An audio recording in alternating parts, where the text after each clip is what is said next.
Hello and welcome to the NeurotechSF Hack Night for August 26, 2021. Let's start the festivities by taking a look at the YouTube to see if the multi-stream is working as hoped. Boy. So I've noticed that the uploads seem to work reliably, but the multi-streams, for whatever reason, let's just see if I edit the event. Do they show? They do. Should be active. Hi, Ryan. Okay, so thank you all for joining us tonight. We have a very action-packed hack night. Sorry for the slight technical delays. Let's get rolling. So tonight is a cool night because we have Jay joining us along with some other people, including John Griff. And we're going to be talking about sleep research. And this is a topic that seems to come up quite a bit on our Slack. Here in San Francisco, we've had people dropping by the meetings interested in sleep for, I'd say, over a year and a half now. We've had people interested in lucid dreaming.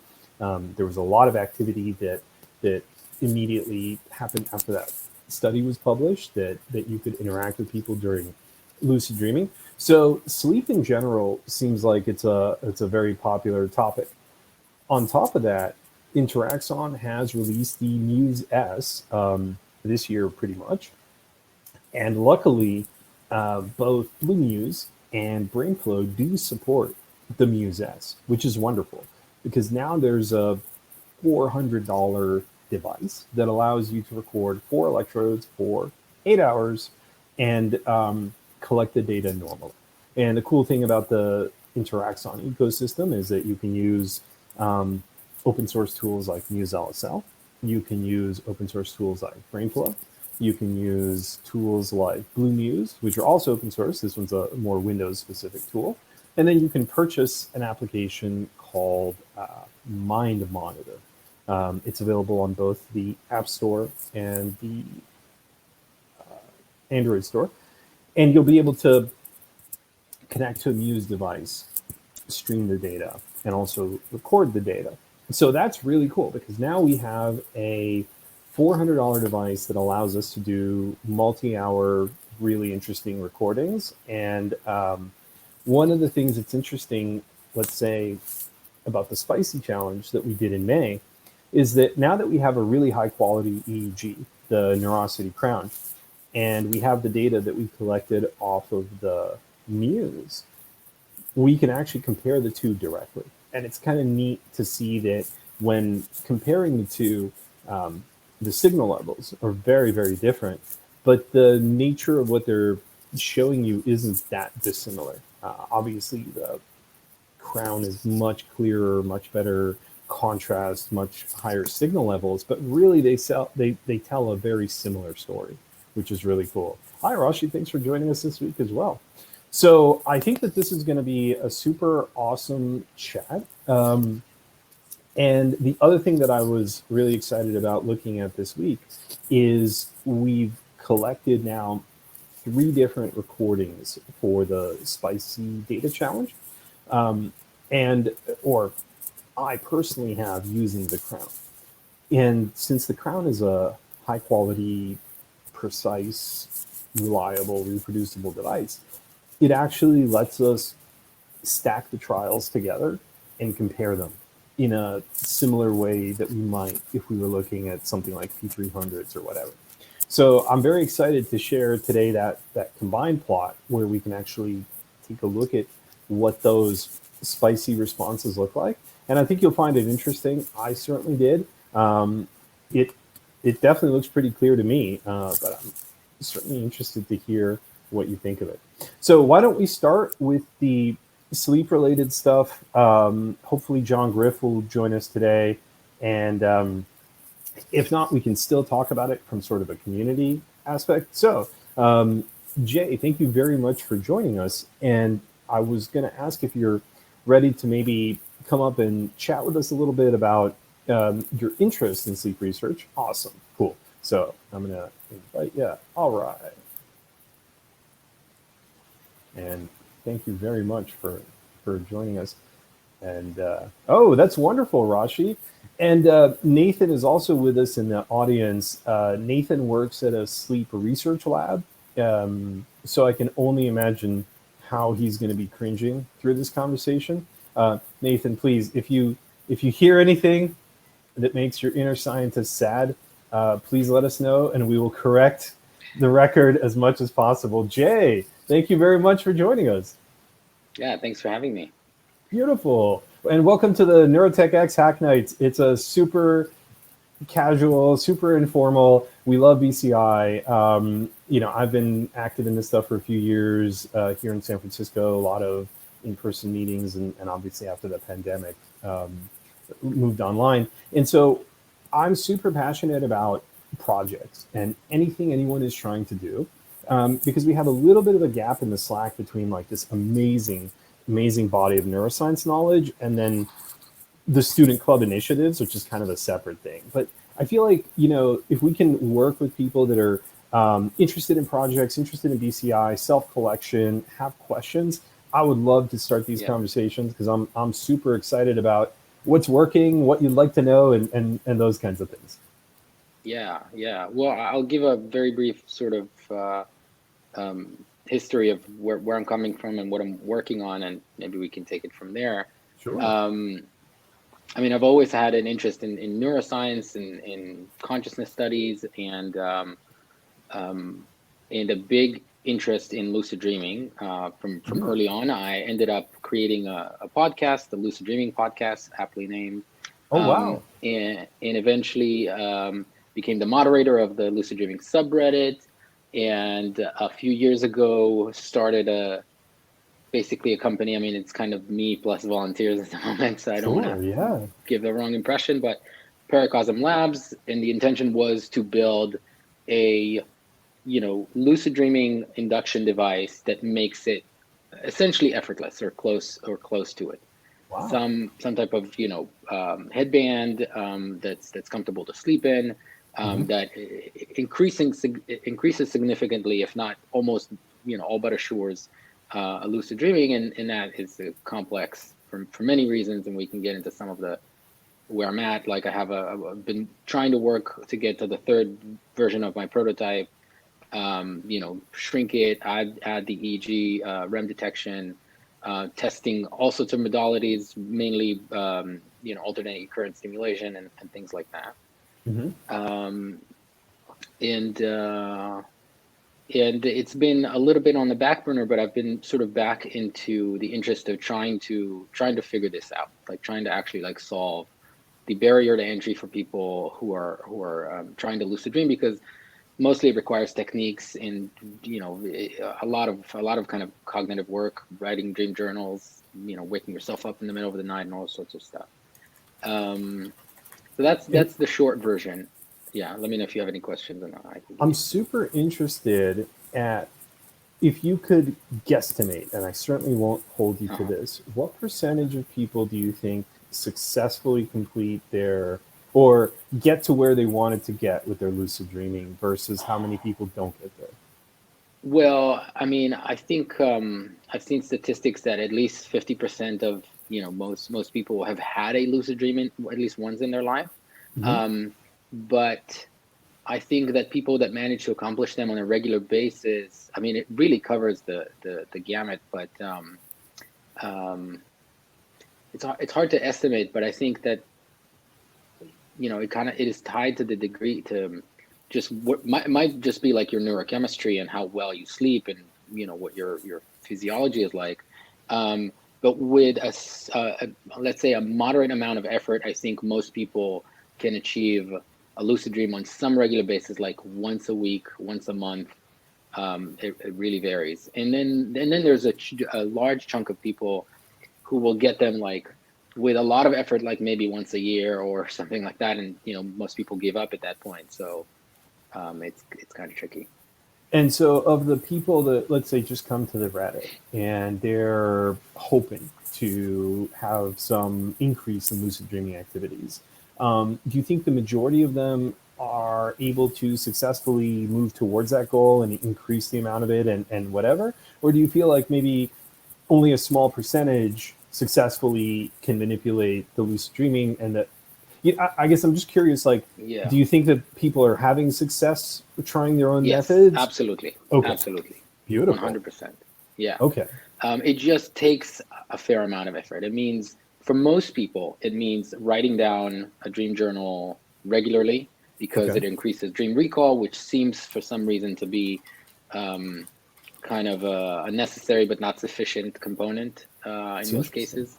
Hmm. Um, and then once you have good dream recall, unless that was already the case, then you can add perspective memory, reality checks, all of those kind of methods.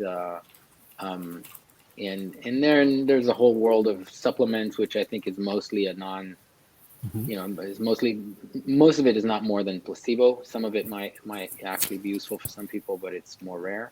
Right. Um, but I think most people kind of end up with, oh, this is a lot of effort, and I just like, you know, I can't keep it up. It's just, Right. yeah. So if the experience was much more streamlined and gave people a better idea of where they are in their progression, and how to reach the next steps, it would probably greatly increase the community of practitioners, the amount of lucid dreaming, and so on. Yeah, well, most of the effort, most of the articles, the techniques, the videos, the instruction, the books, all of it is all about, like, how do I become lucid? Of course, a Hmm. lot of it is then, what do you do once you're a lucid dreamer, once you're in a lucid dream? But most of the effort everybody's doing is like to just become aware that you're dreaming in a dream. Right. Um, and so, to me, that's kind of like a lot of wasted effort, because the goal is to then have a lucid dream and enjoy yourself, create scenarios, maybe work with, your psychology and your subconscious, or there's a Right. lot of, supposed benefits, and it's just fun as hell.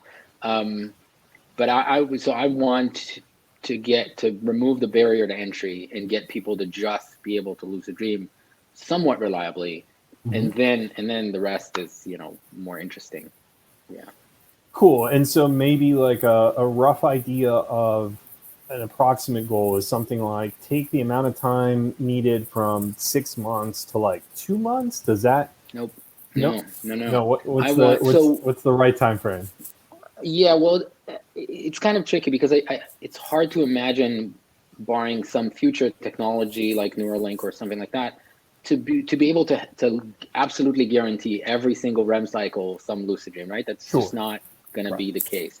So there are some people who would have to make some effort, like even remember their dreams, right? You Hmm. might be able to have something that will help them, but if they can't, even their sleep is bad, or they just don't have any dream recall, Right. they might have a lucid dream and not even remember it. It's technically possible, right? Right. It's not Right. not very common. And so I think for most people, what I'm trying to achieve, and I think it is possible to achieve, is that they'll have at least one per night, if not more. Um, Wow. if you Okay. can get it to even like once per week with zero effort, basically just putting on a headband, people will pay a lot of money for that, and people will be very happy. I will be very happy for that. The reason I'm building this is because I want one. I'm not one of those lucky natural lucid dreamers. I have to make a lot of effort for it. But I think, given how many REM cycles we have, and the fact that the later ones are longer and a little more, Hmm. hopefully, deep for most people, um, I think that there's a lot of prime time to be able to induce lucid dreaming. Most people do dream, and they remember their dream if they pay a little bit of attention to it, right? Like, Right. if they plant the intention to, like, oh, let's see if I can remember what I dreamt Right. tonight. They will wake Hmm. up and remember something. Right. So that's where I'm trying to get people, where the idea is to not make any effort at all, other than intention and maybe dream journal if they have to. Hmm. Um, but the idea is to just use a device that kind of will push them over that threshold of That's awareness. beautiful. Okay, so I'm really interested in this part too, which is, from what I understand, there's been devices that have been, at least for the last few years that I've been looking, that people have been trying to develop. There was, I think, one called Luxid. Sorry, yeah, you're laughing. I'm guessing you're familiar. Did any Yeah, of these come to fruition? Are any of them being used? Tell me about your understanding of the state of the consumer market on lucid dreaming. right. So most of them, almost exclusively, almost all of them rely on a different mechanism than what I'm looking at. So they rely on this idea of a cue, an external cue. So like a light or sound that can penetrate your awareness without waking you up, hopefully. And if you are training yourself to pick up on that cue, you will either just realize that you're dreaming because you'll recognize the cue, or you'll suddenly be suspicious and do a reality check in your dream, and suddenly it will hit you that you're dreaming. So those are, sleep masks with lights, blinking lights. Some of them are headbands with EEG that also have sound, light and sound, like the Aurora, but most of them didn't really pan out. One, that mechanism still relies on you picking up on the cue, which is hard to calibrate. And it means that you have to train for it as well. And I think that most people just either wake up or don't notice it at all, right? So it's either too low to be perceptible or too high and it wakes you up.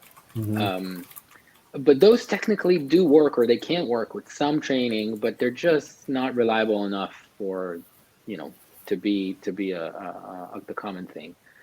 Some people have tried, based on some studies and just other, other reasons, to go the brain stimulation route. There's, reason to believe that we can,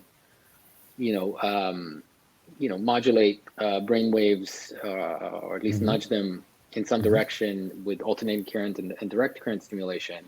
The main study on which all of this is based, in particularly for lucid dreaming, is a flawed study for all sorts of reasons, but I do think there's something there, and my own experiments point to the fact that there might be something there.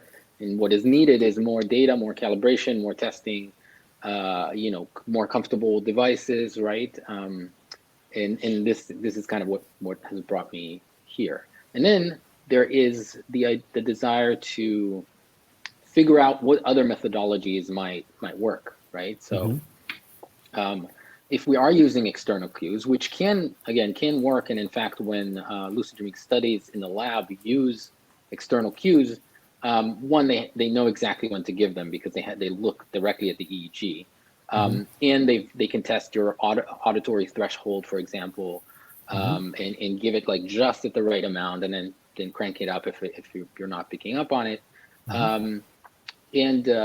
But things like things that I'm looking into, like bone conduction headphones, right? Instead of like actual auditory cue that will hit your eardrum from the outside. Bone conduction done right feels like it's coming from nowhere. It's like inside your head. It's kind of cool. So that might lend itself, for example, to that kind of stuff. There's devices that tap you, that are capable of not waking you up and still kind of provide unique cues. Haptic type of feedback. Yes, yes. And who knows what else, right? If we actually put more people in EEG, especially people who can reliably lucid dream, and maybe map that out and get more data.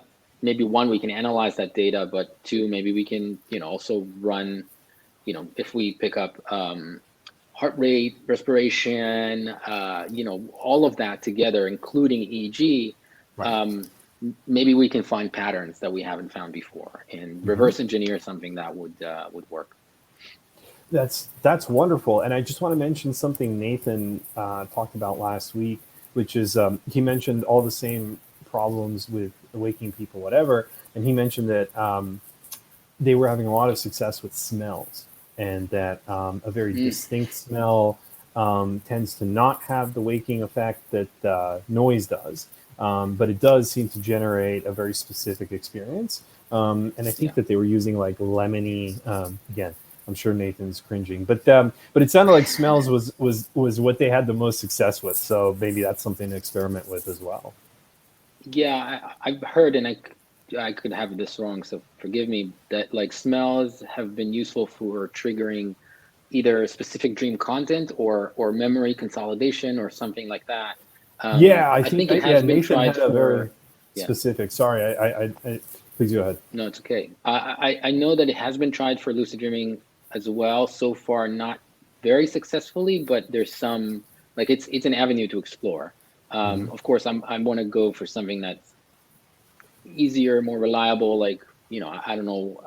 I'm sure we can create a device that can just like create a puff of a smell or something like that. Maybe that won't work after a while, like if your system kind of gets used to it, but it's something to look into, definitely. Yeah, Nathan, I don't mean to put you on the spot.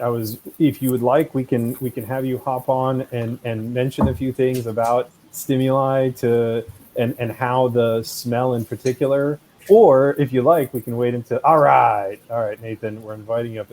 John, thank you for joining us. John is, Hey guys. Our sleep. He didn't want us to call him an expert. He's a semi-expert. He's an expert in training. So we're gonna I'll go with that. Go with that as well. And then Nathan is at a lab. We have a surprising amount of expertise here. I hope everyone's prepared for it because I'm not. All right. So I'm just trying to catch up. I dropped in a little bit late, and I'm kind of following through the chat. So sounds like Jay's planning on doing some lucid dreaming study. Jay is a very active participant in the lucid dreaming Reddit. So there's a very big community of people trying to work on lucid dreaming. And Jay has also been working on a startup or a community effort where they design like a device and some protocol to induce lucid dreaming. And then we were talking all about inducing lucid dreaming, how you can create a trigger that the person recognizes without being woken up. And then Nathan had some wonderful comments on that from last week. So I had to bring him back up and ask about that. So are you a good lucid dreamer, Jay? Like, are you a good lucid dreamer? Effective? I mean, not exactly. And that was sort of my point, is that I'm not a natural one, where meaning like I have to make a lot of effort, like write a dream journal regularly, do techniques. And if I stop, they just go away. And if I do them, I successfully induce lucid dreaming. And I want to work on a device that will kind of push the threshold a little closer, meaning like, can hopefully induce lucid dream like with a lot less effort. And is there a particular, positive outcome of lucid dreaming for you here, or just it's fun? Like, do you kind of have some benefits that you've experienced? I think fun should not be underestimated. I would say the way I put it is, in my case, at the very least, and I've talked to a lot of other people, waking up from a lucid dream where I went flying or did something, fun, and just imagine like the highest resolution VR head system. There's a full body immersion suit where you can just like mind control everything. I wake up from those nights and I wake up like happy, like I'm smiling. I have energy, like I feel good, and it's like a rare thing these days. I don't know how many people can claim that, and that's almost exclusively after like positive experiences, because yes, it's dreams and they're not real in some sense, but they are full comprehensive experiences, and those affect your psychology and your physiology too. So that's the number one thing. I can relate to that. I do have lucid dreams from time to time, but I don't think it's not a regular thing. But I do have like very epic dreams quite regularly, and waking up after one of those, and especially if I kind of take the time or have the occasion to just like think over it a little bit, I'm like, whoa, I did a lot of stuff last night. That was pretty cool. Yeah. And so people who wake up from nightmares, which I've had a lot as a kid, they wake up exhausted, they wake up scared, their heart rate's up, right? Like it produces more cortisol and stress hormones. And I think kind of directing your experiences every night can have a big effect on your overall well-being. That's before you even touch on the possibility of, kind of more in-depth psychology, like your therapist saying, hey, don't just write your dreams and come and tell me and we'll talk about them. Go to your dream, conjure up your dad, have that conversation. There's the state of lucid dream for a lot of people is a state of reduced fear that allows you to kind of deal with a lot of stuff. So it's potentially interesting for therapy too. Yeah. And so just real quick, Nathan, I was super curious to hear about stimuli, sleep, and what you guys use them for. Like, it sounds like you have some details on vibration and smells and sounds. Please, super excited to hear what you have to say. Sure, yeah. So our lab actually does some lucid dreaming studies. So we did one study a few months ago where basically we showed that we could talk to people in a lucid dream. And so for that, we used sounds to kind of prompt people to become lucid, and then different sounds to kind of tell them what we wanted them to do. And then they signaled back to us using this like eye movement code. And the other thing that we've been doing is we also developed a mobile app that also uses sounds. A similar sort of thing like what Jay was talking about, where they're supposed to recognize the sound and know it means become lucid. And then we also do studies looking at sleep and memory. So for those, we've used these other kinds of stimuli to reactivate a memory, like smell or vibration. And like I mentioned in the chat, I think there's kind of a gradient, things that are more immediate to us, like wake us up more. So smell kind of could be coming from anywhere, so it doesn't really wake you up. Sound is like a little bit more alarming in an evolutionary sense, so it wakes you up a bit more. And touch like just makes people immediately wake up because your brain has to be like, what is touching me? I just actually interviewed Karen for the Lucid Dreaming podcast. Oh, cool. And talked about your study, which is absolutely fascinating. I still need to edit and post it, but awesome. It's interesting that I think the German team actually used kind of tapping, right? Like a touch and taught them Morse code. I mean, that's kind of crazy, but cool.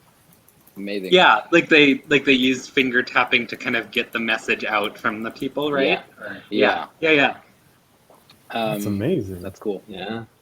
And so about the recall part of it, I think that's explicitly what you were saying you use the smells for. Is that correct?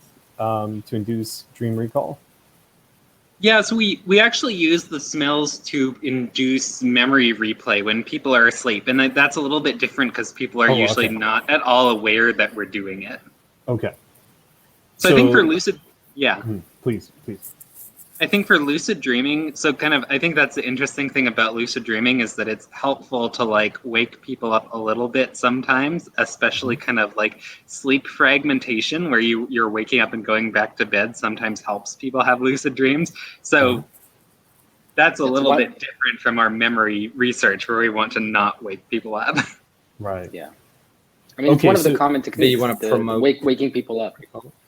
Yeah. That's so you kind of you cue with the smell or whatever and then you probe the next day and see if you've improved. So. Yeah, in that experiment we have people learn stuff when they're learning. We put a smell in the room and then we put that same smell in when they're sleeping, and then we test their memory in the morning. Do you choose which sleep stage? Yeah. That's done in stage 3 usually. Okay.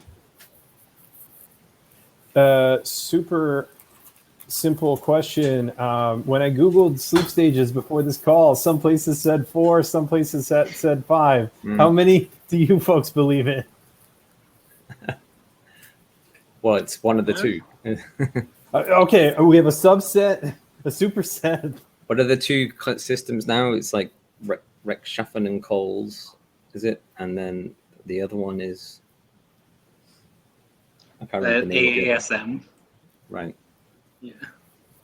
So there's either 4 or 5. It's whether you, it's whether you you split 1 and 2. What is the difference? Like in AASM, they used to have stage 3 and stage 4, which were both deep sleep, and then they got rid of stage 4, and they said it's the same thing as stage 3. Right. Okay. That's which I think makes sense. You can even kind of make the case that stage 2 and stage 3 are like almost the same thing. It's fuzzy borders, and it's the degree to which it's useful, is the way you slice it. It's kind of it's a funny thing, isn't it? Because it's like it's useful to have labels and it's useful to have consistency, but everyone knows that this is a very continuous and a very kind of multi-dimensional physiological process. I was mentioning to Nate. Oh, please. Go ahead. Yeah, I was just going to say it's a bit weird because it was built for people who are kind of looking at EEGs printed on like reams of paper in the 70s, and kind of that's how we classify sleep now. But it's not necessarily like the most useful way to actually do it. It's like the criteria are things that you can see by eye looking at the printed EEG. I wonder how long that'll go on for. Like the state of the art being a person with their eyes looking at time series on a screen in 30-second chunks. I mean, at what point does that become an inferior way of defining sleep stages? That to some degree is actually a lot of what brought me here, because the challenge I've been having, I mean, it's multifaceted. One, there's the actual like equipment in gear and technology. And I'm trying to, there aren't that many at home, user friendly devices. I know there's like the ZMax, Muse has created the Muse S, and but I'm not completely clear on their, getting real-time data, for example, as opposed to just like offloading it later, but doing so wirelessly, so you don't have to have like, again, a wire kind of coming off of your head. And the key thing is that for my purposes, with lucid dreaming, and again, it's not like I'm looking to publish a study, at least not yet. But I just need like relatively minimal information, relatively things like just to know how confident are we that this person is in REM. And later in the night, it's easier to kind of be a little more confident, and also, the REM cycle is a little bit better to work with in terms of induction.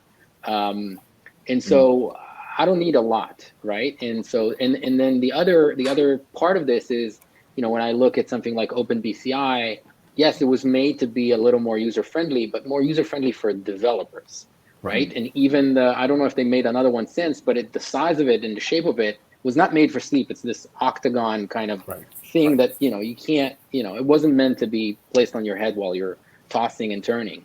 And so sorry. Yeah. Well, I got a few comments actually. I didn't want to interrupt. Why don't you finish up and then?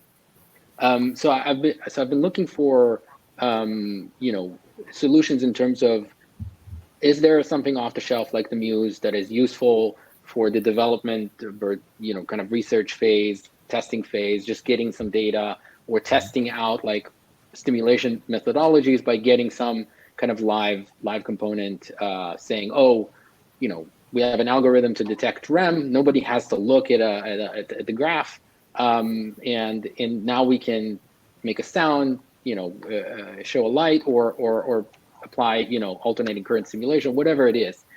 So that is a big important component, and it should be mostly a solved problem. Like EEG is not new, and sleep, REM detection is again not.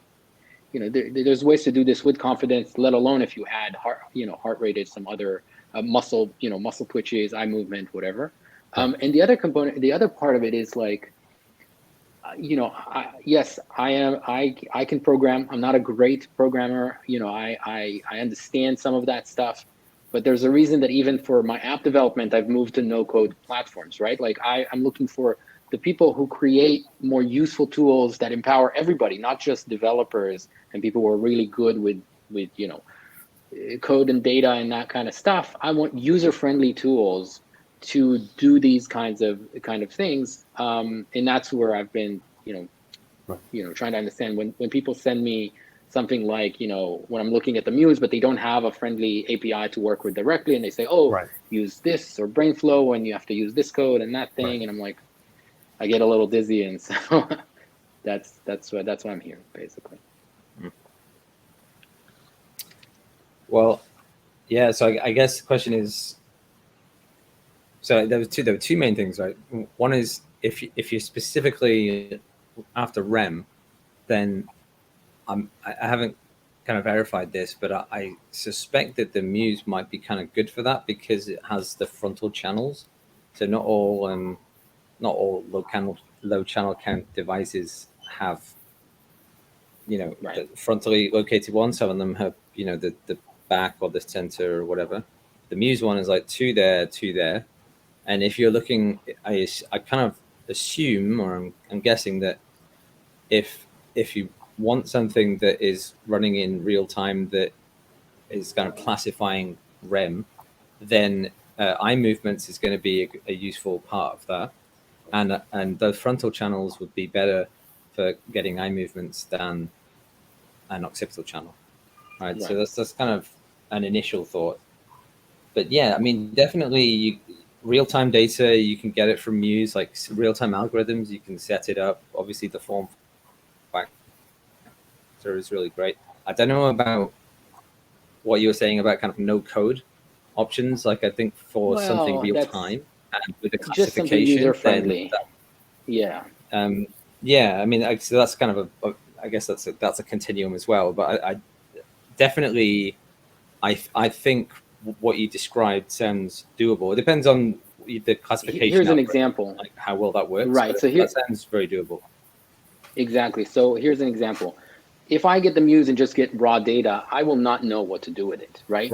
So I wonder if something, again, because like the Aura ring, for example, right? They show you sleep stages. They have figured out their algorithm for determining those stages. I'm sure Muse has done kind of the same. Can I just get that output, right? Or I don't know. They don't show you sleep stages? No, and it's because they're a meditation company. Although I'm sorry, John's more familiar with the product for the sleep stuff. Yeah, they do, but they don't give it to you in data form. Let's say.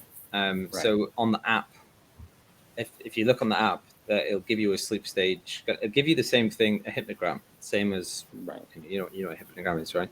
Yep. So the Muse app will show you one of those, and I've spoken to the Muse developers, the tech, like at least one guy at the company, and he's like super confident with their algorithm, and apparently as well, I don't think this is, well, he told me anyways. I believe it. Their algorithm uses the EEG. It doesn't use the PPG or any of the other sensors, which is interesting because I kind of thought it would be using the. I found a paper on low computation single electrode EEG for REM detection. Like some people have like dug into this and kind of, figured out a fairly reliable. So with 2 electrodes, I'm sure, or whatever the frontal ones that they have, I can imagine even if you give me 70%, 80% reliability, that's plenty for my purposes. Is kind of my point. How important is real time here? You mentioned real time. It's the most important component because I need to activate something using that information. I want to apply a stimulation or a cue during a REM cycle, and I want to be pretty sure that I'm hitting that REM cycle. Can I ask Nathan a few questions? How do you guys in the lab track sleep stages? Like what is the canonical method that you use? We do it like the canonical way that we do it is just manually scoring. So we get the data and we manually score it like after it's been recorded. And then also for experiments where we're like doing stimulation, we're just sitting there kind of watching the EEG and figuring out when to stimulate. Okay, so you do use EEG as your primary method of sleep stage. Yeah, well, kind of.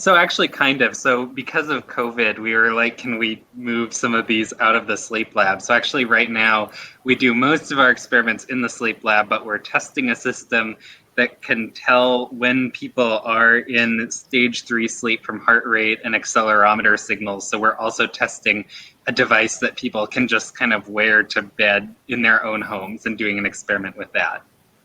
What device? Cool. Yeah. Which like theoretically could maybe do REM. We haven't really tested it out that much, but kind of, I don't know, I think I tried that as a model once and we were like pretty accurate at REM. Which like also Jay, so I was just gonna say, if you haven't already, I feel like Ken would be really interested in collaborating on something like this because we have a lot of people who are interested in this kind of like questions of like sleep stage decoding and stuff. Fantastic. Yeah. And part of this is, very new, so I don't want to say too much, but I've been actually having conversations with a few people in the field trying to look at what it would mean to raise money for a dedicated lucid dreaming lab, specifically for that. And my desire is to actually build tools to not just for like a device that people can lucid dream at home, but tools to better do that kind of research. So Oh, that would be awesome. Yeah. yeah. So Oh, let's, yeah, I mean, that'd be yeah, wonderful. please get in touch. So what would the setup be like if you have this real time trigger, like, and suppose it's working well with low lag and stuff? What do you do? So I'm testing a few modalities, right? So the one that has been done a lot is like an audible cue that you train yourself to kind of, have an association with lucid dreaming, or to do a kind of reality check, and hopefully that would trigger that. I still want to do tests with that because I know that the, Nathan, you folks have gotten some success by kind of measuring the auditory threshold and getting used to people used to the cue, and being able to induce a fair amount of lucid dreams with that. And I don't know how many of the subjects are novices, or how many have like more experience and are more primed to have a lucid dream. But what I want to work on, what I want to try to figure out, are other ways to kind of get the brain to that state, which is still a big question mark. So I do believe that, one, with enough data, we can find better correlates for lucid dreaming. Right. Whether it means, is it really like the Voss study? Is there some connection to 40 hertz? That's questionable. Is there other like cross, kind of combination of stuff? I think if you, create a feedback loop and keep reading and applying, alternating currents at different rates or different frequencies, you might get somewhere with that. I know that there's a lab, I forget who is behind that, who has done research about auditory frequencies, right? Like kind of sound frequencies to push you deeper into delta, right? Like to improve deep sleep, to improve REM.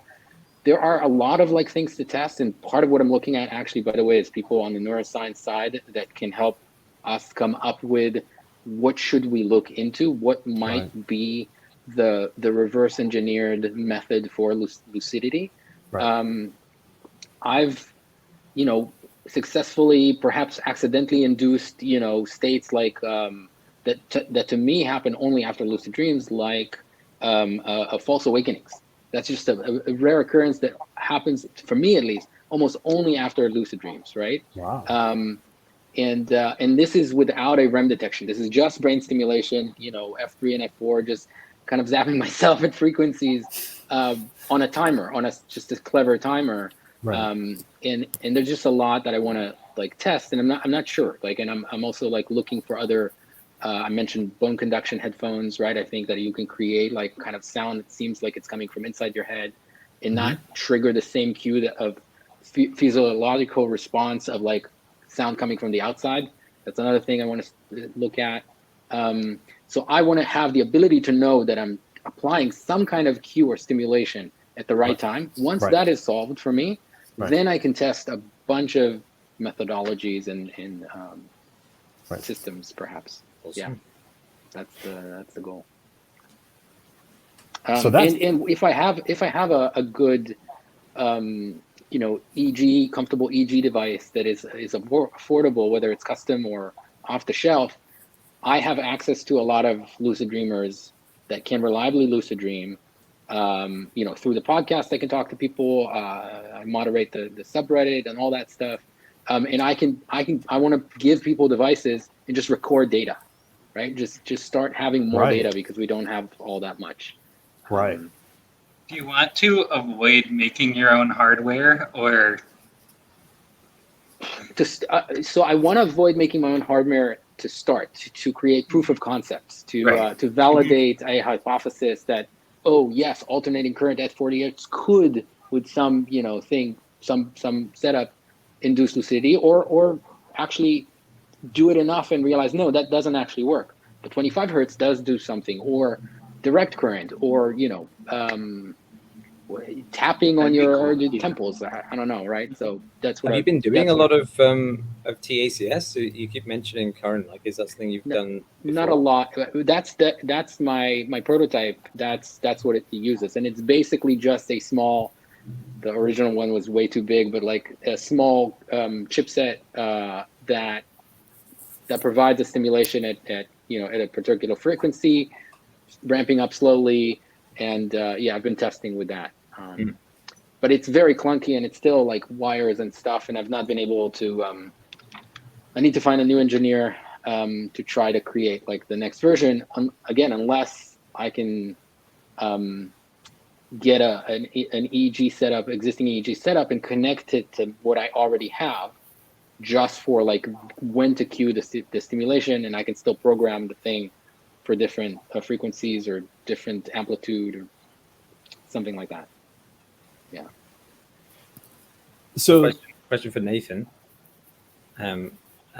Is Nathan, have you dabbled with mobile EEG devices much? What's a little bit, yeah. What have you played with on the sleep EEG front, like from the high density to the mobile? What have you? What's your experiences? I think beyond the systems we use in our lab, we don't do a whole lot of high density. Like everything has like 2 to like 8 electrodes or so. But so we've used the Hypnodyne ZMax. It's okay-ish, pretty variable signal quality because of the way that the electrodes are designed, and it's really expensive. I've used the Muse 2 just personally. It's pretty good, but I have not tried the Muse S. I feel like if the Muse S is more comfortable, that would be good for sleep. And then the other one that we use the most is called the Dream headband, and it doesn't support streaming data, but it gets really good, just kind of passive recording of EEG overnight. DREEM. Yeah. I've been looking at that too. That's interesting. Yeah, we've in terms of data quality, I think that is the best one we've used. Is it comfortable? Like, you can sleep in that? That's the idea, right? That it's for sleep, but no real time is the problem. Yeah. It is pretty comfortable. It sometimes comes off as one drawback, but I feel like that's a problem with any sleep EEG. And the big drawback is it doesn't have real-time support. Like I know some researchers who like you make an agreement with the company and they can like load some custom sounds on the Dream, but it's still going to be like that play like when certain things happen, but it's still going to be very limited. I feel like ultimately I would have no choice but to create custom stuff. And if the goal is a consumer product that, is built for inducing lucid dream, which will include built in some EEG and, could be also used, I guess, as a sleep tracker. Yeah. Although it's not the main goal, sooner or later I do have to kind of create my own hardware. So I'm not sure. Not sure if that sounds like a great. From it sounds to me. I mean, it depends how much R&D planning on doing, but the main job that you have is kind of mainly algorithms, but also kind of interfacing between a number of different hardware devices, right? Like an EEG device to give you the EEG, maybe something else like another kind of streaming wearable to give you kind of a second information stream, some computer that is kind of pulling that in and applying some algorithms, giving you some real time, and then triggering another thing that is then like giving you those sounds or giving you whatever. Yeah. That sounds like multiple devices, but that's not actually the idea. The idea is to create a custom board, right? Like is you can program, and that will include everything. It will there's electrodes coming out of it, right? It can be a very small, tiny board that you can program that will do EEG reading, manipulate data, figure out that you're dreaming, and provide a very low current stimulation, for example, right? All in one, fit it in a headband. Well, sure, but that's harder to do than what I just described, right? Because well, I mean, that's the end goal. sooner or later, I'm aiming for that. But for now, I don't. That's not necessarily. I don't have to build it all at once to start with. Yeah. But eventually, here's the thing. If you want to give people, again, I want to provide people with something they don't have to tinker with. In fact, all of these other companies that are coming out with like different devices, with an app, with multiple settings, none of that. There will be one button, on and off. That's it. Right? Put it on, turn it on, go to sleep. But I think I still think it sounds like the main job for you, certainly kind of through a kind of development phase, is the software that coordinates streams and triggers, right? And that's probably like I wouldn't. If I were you, I'd be a bit kind of reticent to also have to have a like high quality, sensor component to that as well, because then that's like another thing that you have to be engineering. I think I'm not completely clear on what you're saying. Like the Muse EEG, right, or the other kind of EEG, right? They're like designed by large teams of engineers to do something, and they do it well, right? Like, do you want to be competing with them on data quality? I think that goes back to my point about not necessarily wanting to have a sleep monitor, right? Like all I need to know is about REM, and I need to know it to a degree of reliability that is not close to 100%. Yeah, so I see. To start with, at least for the first, for my first trick, I don't need all that. So maybe you're right then. Maybe that is. And maybe you tell me. And maybe you tell me. Maybe we figure out that that eye movement is all we need, right? Maybe we don't need a crazy EEG, And if you tell me that I don't have to cover the eyes with like motion sensor, infrared, whatever, and I can pick up on muscle twitches from the forehead and only rely on an eye movement, and I get 80% reliability or 70% reliability, I'm happy. Done and done. Let's make it as simple and minimal as possible. I don't even have to compete on EEG. Heck, that might be an overkill. But you're gonna one thing I think you'll run into is you're gonna want if you're triggering something, right? If it's a sound or if it's some other thing, then are you gonna want to do the on device or off device? As in, like, do you want to stream the data to something? Nope. If you're gonna want to do it on device, then you're gonna have to have a chip that like can do some onboard processing and then control something else, right? And then whereas like if you're just talking about a very minimal sensor to say get your EOG and then like stream that off, then I could imagine that being like very unobtrusive. But if you want it to be large enough, I think streaming a small channel would be easier than having an onboard thing, because then you. I'm open to it. I just didn't know if like including a Bluetooth chip or something is actually more complexity, because if I have think about the kind of the chip that would need to apply stimulation, let's say, right? But it needs to be clever for safety reasons. I want that if an electrode is peeling off a little bit, or your conductivity and it spikes the amplitude, I want it to turn itself off. It needs to do some kind of calculation, some kind of for safety reasons, in my opinion. Now I'm open to other ideas and stuff for sure, but there is a chance that just doing it off device and having an app kind of do the calculations with not a lot of setting or any kind of tinkering, but something, let my iPhone do whatever the algorithm analysis and send back and say, hey, apply stimulation right now. I'm totally open to that. Yeah. In terms of kind of like you were talking about kind of like how you'd want to pilot this on, like, not with your own hardware. I think it might really be worth looking at kind of like using something that you develop for smartwatches, because then it could just be an app that like people download onto the smartwatch, and then the smartwatch either makes noise or it connects to the phone and the phone does the processing. That's that's basically kind of like, I don't know, I would say like you might not even necessarily need EEG. And one of the things we found is that kind of like there's a lot of sleep information in motion plus heart rate, which we use for stuff in our lab. Yeah, I was looking at Aura, right? Like Aura seems to have relatively good analysis from what I hear from even sleep doctors and stuff. I don't know to what degree that's accurate, but it's more accurate than anything I have, except that they don't have real-time, real-time data for their API, unfortunately. I think this is something that our team would be really happy to collaborate on too, because like we have a platform that is specifically kind of for streaming data from these peripheral sensors and figuring out sleep stages, and yeah. I would love I think to this talk is something more. that Yeah, and there's fantastic. In terms of size, like this is the Muse-S module, right? Right. This is the band, and it clips in kind of nicely, but the this has got like all of the look at the Zeo.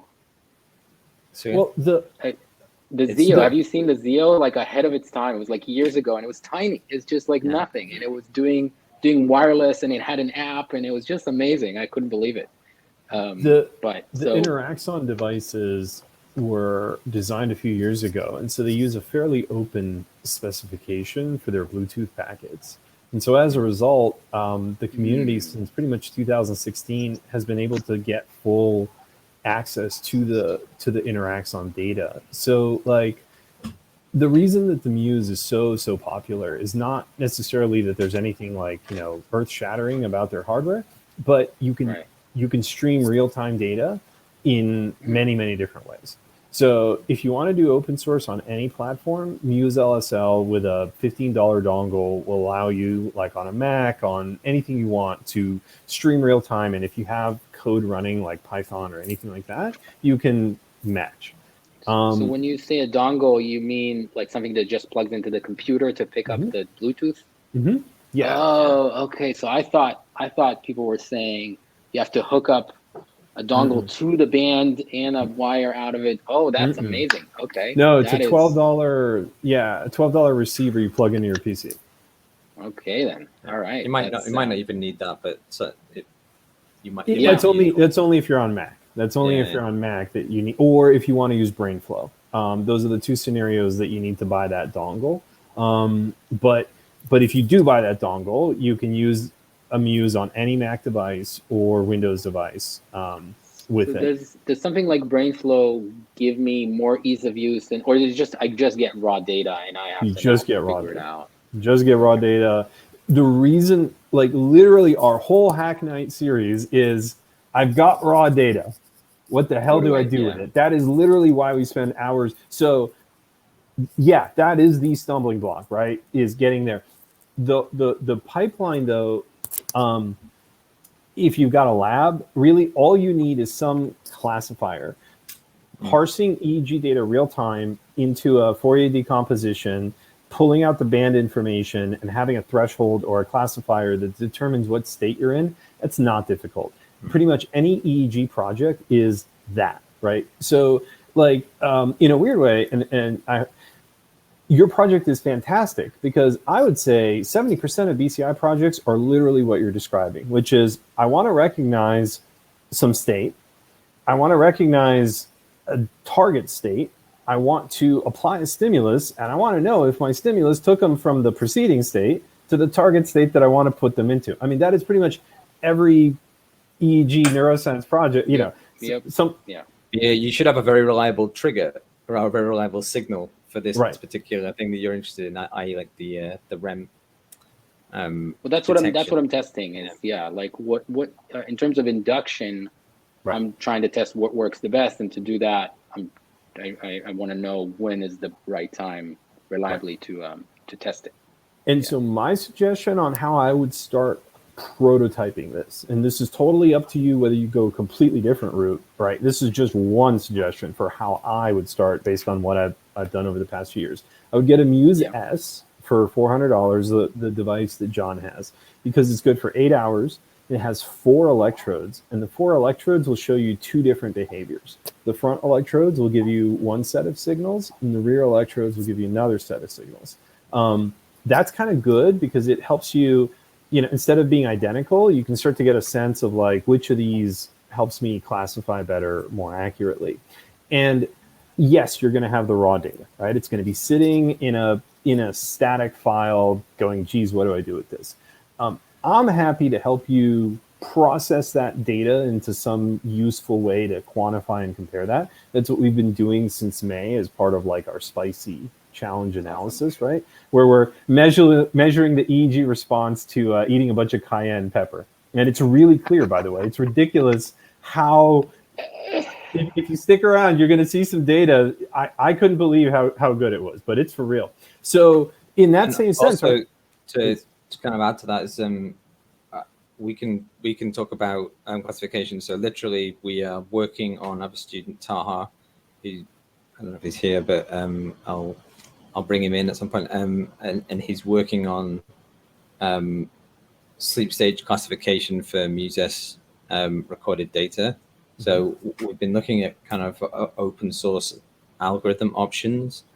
There's a few that have presented themselves. One of the more comprehensive ones is this VisBrain sleep module.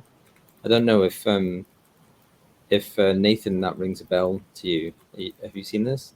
Do you have any kind of go-to sleep software like auto classification tools? Oh, wait, yeah. Let's see. Oh, okay. Yeah, VisBrain. Yeah, I've heard of it. I've never used it. Yeah. Right. It's kind of an M&E based library, but it seems to have some good algorithms. Does have some good visualization. Fairly new. Anyway, we're looking into the classification thing on Muses. We're not trying to do it in real time. That's an interesting additional thing. But the algorithm side and the streaming side, we're kind of in the same space in terms of trying to get the technicals down. Additionally, I'm just going to put this out there, like something I've had on the side for a bit. I'm trying to kind of push along with a few other people is doing this with a Raspberry Pi, because that's something that's like going to be deployable. You know, Right. if you have you said like you have access to multiple lucid dreamers, will be a lot easier if you can hand them a Muses and a Raspberry Pi in a box and say turn it on and press go. Right. Say, Just like, you're saying the one button. open your laptop or give them something a bit bigger. So that's that. I'm just dropping that in there as well. If anyone wants to jump in and kind of help out with that, then I'm being very open about this, and like we can collaborate. So you're trying to train a model to, like, are you just trying to see how well their model works on the Muse data, or train something based on your own data, or? Bit of both, yeah, bit of both. Yeah. How good are the classification for on the Muse data compared to other classifications we get from other kind of imperfect things like actigraphy auto classification and manual sleep scoring. We don't have any manual sleep scoring experts, so we're kind of in the market for finding some people to look at some data for us.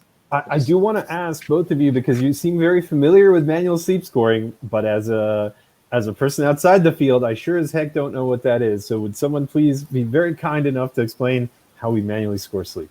Take it away, Nathan. So what we do is we chop up the whole night of sleep into 30-second blocks, and then we just try to figure out, is this block wake, stage 1, stage 2, stage 3, or REM? Really? You do 30-second epochs? Yeah. Which is like, were you thinking it would be shorter, or? Oh, that's a very short. I think it's like as much paper as you can get, you can fit in your vision. It's an old number. 30 seconds. That's it. Wow. So you have to do like hundreds of those to get through an evening, right? Yeah. Yeah. Which is one of the reasons that it is so hard to find manual sleep scorers for these projects, is that it really sucks when you have that sounds hellish. I don't mean to be rude by that. It seems like a lot of work. Yeah, so that's why everyone's excited about automatic sleep staging. Wow. Okay. Yeah. Holy but anyway, Moses. So we're just kind of trying to visually recognize different patterns, so we can recognize patterns like of the eye movements that produces a very distinct signal on the EEG. slow waves versus kind of like alpha waves versus higher frequency activity, and something called a sleep spindle you can just pick out. So really you're just kind of looking at it and being like, I see a spindle, so it's stage 2 next. Okay, Right. and then and it sounds like delta and alpha are the two major bands that you look at, or are there other bands? Yeah, mostly delta and alpha. Okay. But it's all time series.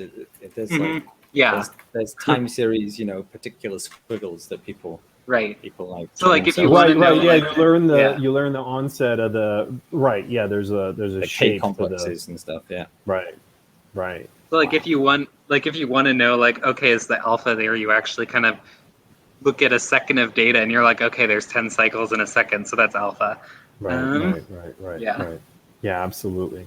Wow. Okay. Thank you so much for explaining the manual sleep scoring. And then Jay, I think one of the things that I would really, really recommend when you're conceptualizing this, and please don't think of this as like me telling you how to do this, is if you can break up the component parts of what this is doing as you're prototyping and iterating, it makes the whole thing far, far simpler. So the way that I would, describe what you're looking for is you're looking for a state that is going to help people successfully transition to lucid dreaming, right? So whatever the necessary conditions are, they've been reached. And so it makes sense to attempt a lucid dreaming conversion or a manipulation. Manipulation, right? Yeah. So what you want to track is, I have a reliable way of telling when I'm in the state where I want to apply the stimulus. And EEG is going to be a really good method, but if you can add a second one like these wearables, if both of them agree, then you can be even more confident that it's true, right? Because both algorithms are telling you that's the case. So the first is going to be how you come up with that. And I think like a Muse S to start with the data collection to find that trigger for where people successfully transition, that's going to be a good start point. The second part is the stimulation. So is it smells? Is it sounds? Is it, whatever? Is it high frequency? Is it low frequency? Is it rumble, right? Is it electrical current? I also think audio, music in particular, and I'm happy to go into that more, but we've seen an incredible amount of stuff with binaural manipulation. So I know electrical is kind of like hardcore and it's happening and there's no doubt about it, right? But binaural is kind of like one notch below that because you are putting signals into the brain, but you're letting the brain put them there. You're not jamming them in. Yeah, I know So I've looked into binaural beats. Is that's kind of the off tone kind of a thing, right? Yes. It does not seem to have panned out, but it's something that is still worth another look. How were you imagining using it? And I'm not trying to be nitpicky, but there's a very specific way that I would use this. Do tell me, please. By the way, someone's been asking to come up. I don't know if okay. Yeah, we only have a limited number of slots for camera. So when we're done with the sleep stuff, we'll open up the more general. But yeah, thank you very much. So what's this particular way that you're saying that binaural beats need to be done? You wouldn't use it as the stimulus. You would use it before falling asleep to try to prime the person for whatever this transition is to lucid sleep. Yeah. So that is mainly what has been done, right? So there's all these people have created like tracks and people put it on YouTube and other stuff and apps. There's apps on the it is not unless it's been just not done very well, or people have not figured out what the right tones or the frequencies or the offset is. But I know they have an effect on the brain, right? Like I've used once for meditation. There's definitely some effect. I'm sure it's validated in EEG too, I'm guessing. But so we've been working with a startup that is experimenting with the binaural beats. And I am really continually surprised at the impact that they have on brain signaling in EEG. So you were talking about how do we manipulate? How do we get the transition? It's very specific. And the point is, if you have an EEG, you can measure what the binaural tones did to the brain signaling after the stimulus. So if you're doing it with no method of quantification, I could see like that it would be scattershot. But if you have the binaural beats, you can start using them as a sort of manipulation of the brain waves. And why not do it while you're sleeping? If you're trying to probably going to wake you up. It's really like... Oh, really? Okay. some of them can be unpleasant if you've ever listened to them. They sound, they don't sound pleasant or natural. They're artificial and they're, they don't fit So with other things. I wanted to ask Nathan also about, so the app, I know you have, like, at least on Android, right? The app that you folks have been kind of doing. How do you, outside of the lab, how do you get people to associate the auditory cue with lucidity, with lucid dreaming, in the app at least? Or yeah, so the app, before you go to sleep, it walks you through kind of like a mindfulness training thing where kind of you practice kind of getting into a lucid mindset whenever you hear the sound, and people are told to do that kind of right before they go to bed. Okay, cool. Yeah, so I like the idea of breaking it down to different stuff and testing and different modalities and kind of keeping. So if you can measure, okay, I'm in this lucid state, right? You're going to probably find that if you look at the state that they were in before, that there's probably a relationship between the source state and the destination state. So you can, there's probably some brain states where people will successfully transition to a lucid state, and there's probably some brain states where people will not transition to a lucid state, no matter how you do the stimulus, right? So instead of just firing blindly and like, hey, we think, if we do this stimulus, it works 10% of the time. Well, you might find that people's brain states are in 5 configs, A, B, C, D, and it actually works really well when they're in state B, but only in state B or something like that. So when you say state, because like I this is the part where I don't know enough about, EEG reading.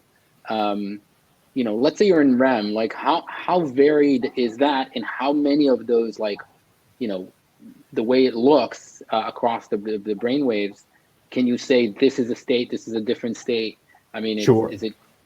That's wonderful. I would be very happy to show you some EEG data that we've collected so you can see how different activities are.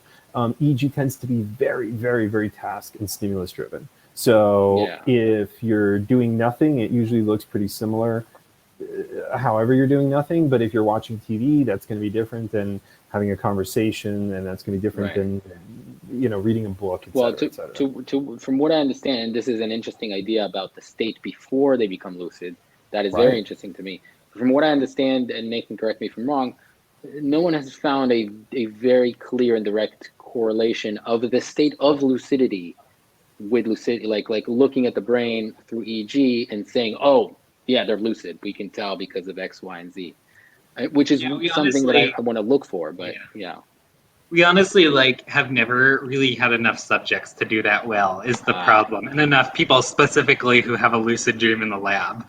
I think, that was something that I was also going to mention, is that one way to get at that could potentially be a prototype where you make a prototype, it just starts the stimulation when it thinks you're in REM, but then then you look at okay, what's the difference between the people who had a lucid dream and the people who just kept sleeping normally and the people who woke up. You can ask okay, let's look at the EEG 2 minutes before it started stimulating and see if we can see a difference. If you have enough people. And what I'm wondering is, because I want to collect as much data as I can, especially for people who are successfully inducing lucid dream, whether it's from the cue or something else. And I wonder to what degree, or are there easier tools? Again, this goes back to to what degree do you have to code this, or is there tools that you can just, just like with image classification of machine learning, can I create one folder with all of the, all of the data, marked data of the sleep EEG, and say, here are all the ones where at this point they became lucid, and let the system kind of try to find the patterns without us, humans have to try to figure it out. I don't know the level of complexity that would require. I know. Yeah, I think in terms of EEG, I think you would need to do at least a little bit of kind of custom signal processing just to kind of get the things you wanted. There's some things, so I think like if you just had people wear sleep trackers, kind of those will spit out a lot of data about their sleep before they came lucid. I think you can ask questions like, do people have a lucid dream after a lot of sleep fragmentation, and like at about what point in the night do they tend to have the lucid dreams relative to when they went to bed? Right. Like how many hours of sleep is optimal? So there's questions that you can ask. Just Or maybe the sequencing of the cycles that led up to it, right? Yeah. Like you know, did it go through a 1, 2, 3, 4 cycle completely, or was it 1, 2, 3, 4, 1, 2, 3, Like, and then what about the spindles, right? Like, you know, does Mhm. that have any correlation in terms of Right. timing? Yeah. Or But I Also, so if you gave up maybe like on one fork of your options the real-time analysis and just said, I'm gonna have a trigger and I'm gonna have a sleep recording and I'm just gonna synchronize them. yeah, But I thought about that and too. then Yeah. kind of just find, you know, do a post hoc analysis and just find the times when you did actually kind of arrive at the time when you would have triggered, Yeah. and Yeah. only look there. Because if I And that would kind of solve you a major, you know, real-time analysis integration development process to start, yeah. To Because start, if I yeah. aim for like 6 a.m., 7 a.m., I can probably hit REM often enough, right? Like it's, you know, at that point, Right. you know, a little before waking up is likely to have a good chunk of REM. one of the EEG challenges that NeurotechX did this year, starting in February, was the Tufts University seizure detection challenge. Now, a seizure is very different than a lucid dreaming event, for sure. But in this case, they were looking at 20, 30 minutes of continuous EEG data, and there would be the onset of a seizure, and you were training a deep learning classifier to be able to predict the moment of the onset. But they were actually very precise about the scoring.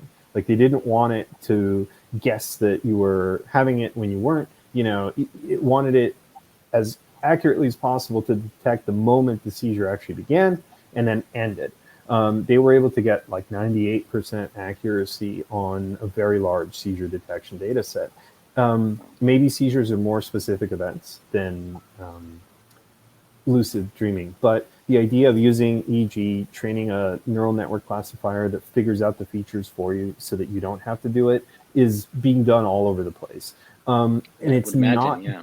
it's not difficult to do inference close to real time. So I really think that you won't have difficulty if you just get your state classification figured out. Like, how am I going to determine that I'm in lucid dreaming or that I'm in a state that I could transition to lucid dreaming, whatever it is. If you get those two things, getting real-time inference is not that challenging, even on a neural network, even on a machine learning classifier or whatever. So if you need it to be running in real time while they sleep eventually, that's totally doable.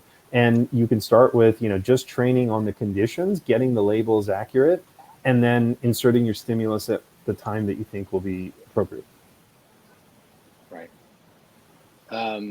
And yeah, and I think, I mean, to start with, just even, again, like what John suggested, the classification can come from the reports, right? People say, "Hey, I became lucid. I can just like try different, you know, induction, stimulation cues, whatever." And people write it down and note the time at least, or something like that, and then I can match that with the data and start building a classification. Like something that I've been trying to figure out, kind of more or less have it down, I think, is taking the Aura ring, right? The recorded the PSG from that, the polysomnogram. So like the time series of sleep stages, and then taking the Muse SEEG data and trying to get them to align. And you think it'd be trivial, right? Because you have a start and a stop, and it more or less is trivial, but you kind of have to interpolate some things because they're not sampled evenly. But the point is, you get a classification on your EEG data coming from your activity thing. But so if that kind of integration is useful, then I'm happy to kind of work with people on this.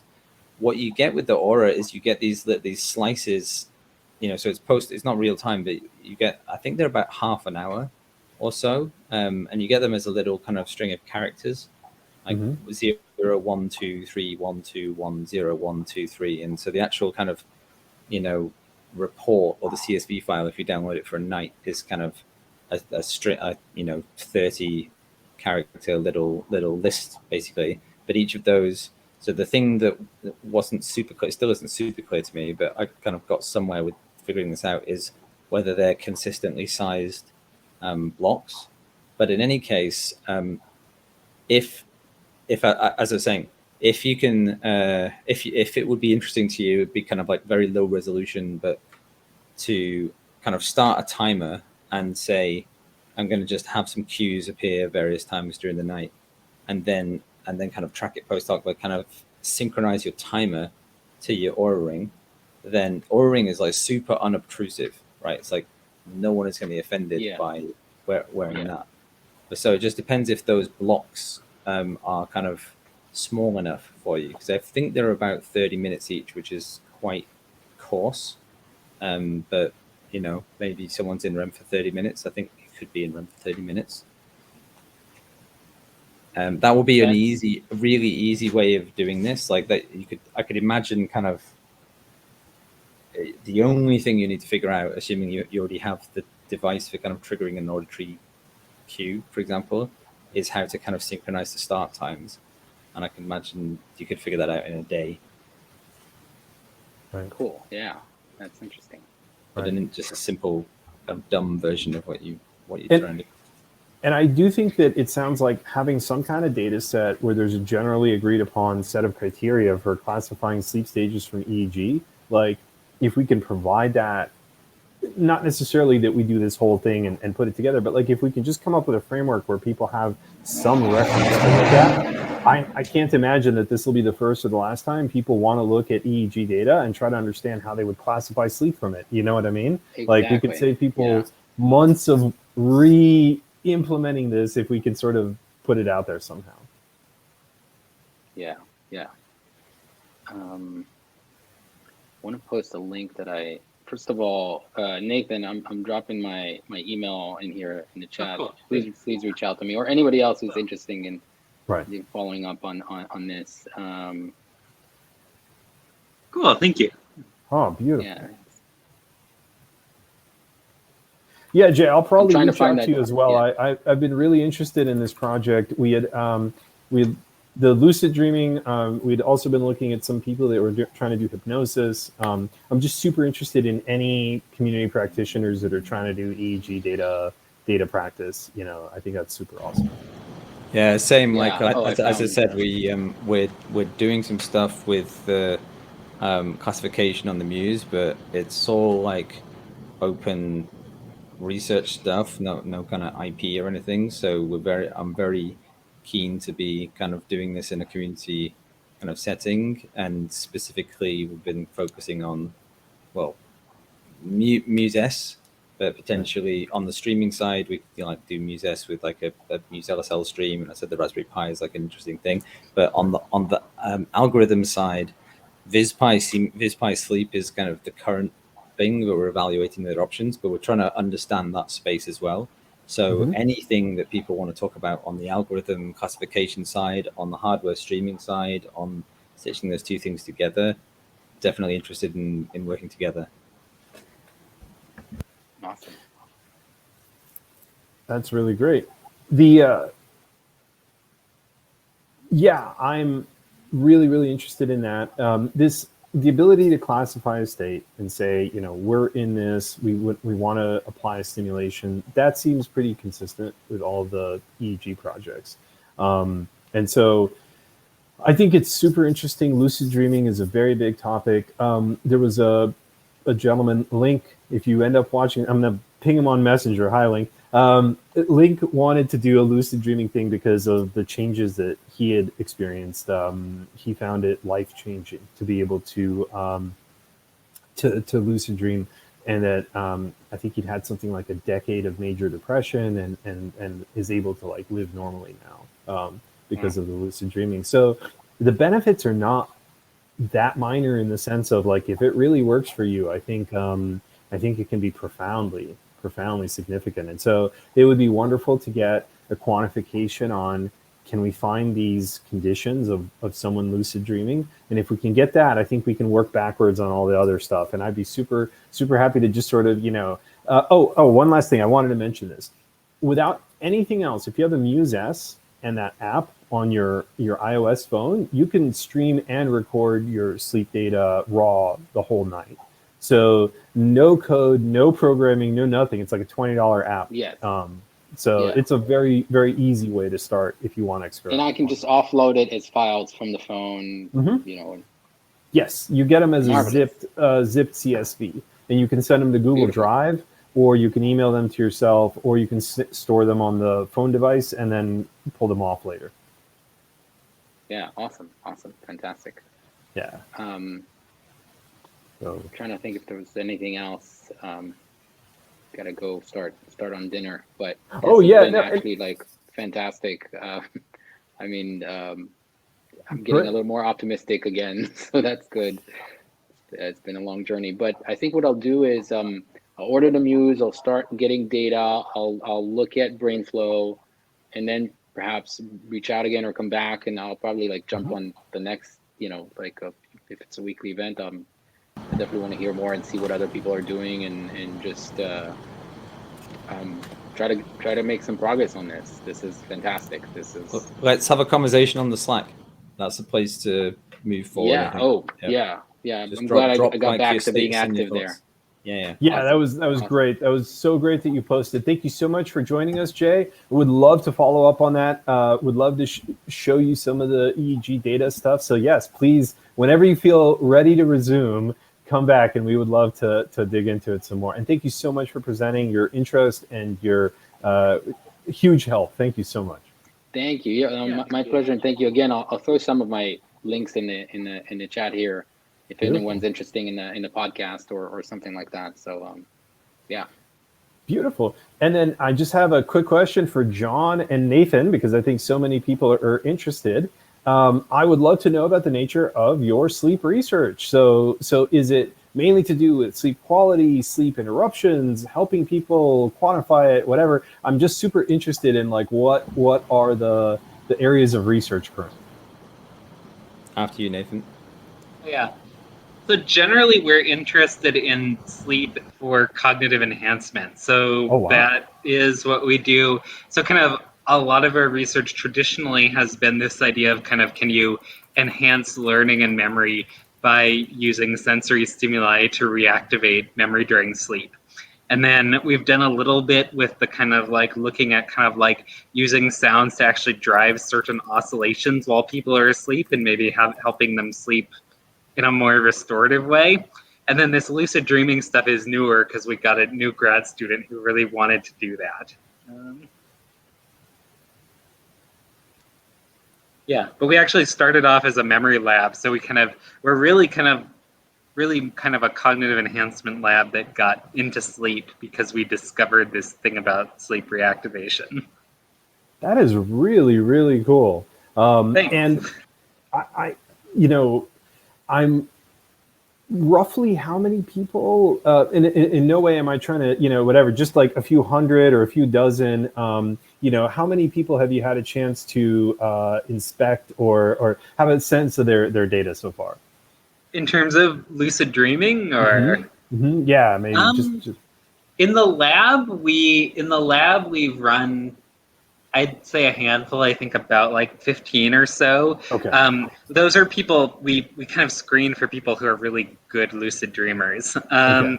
And then with our app, we've gotten data from about like I don't know, I think a couple thousand people now, but that's not EEG data. That's just kind of like dream reports and their response to the stimulation.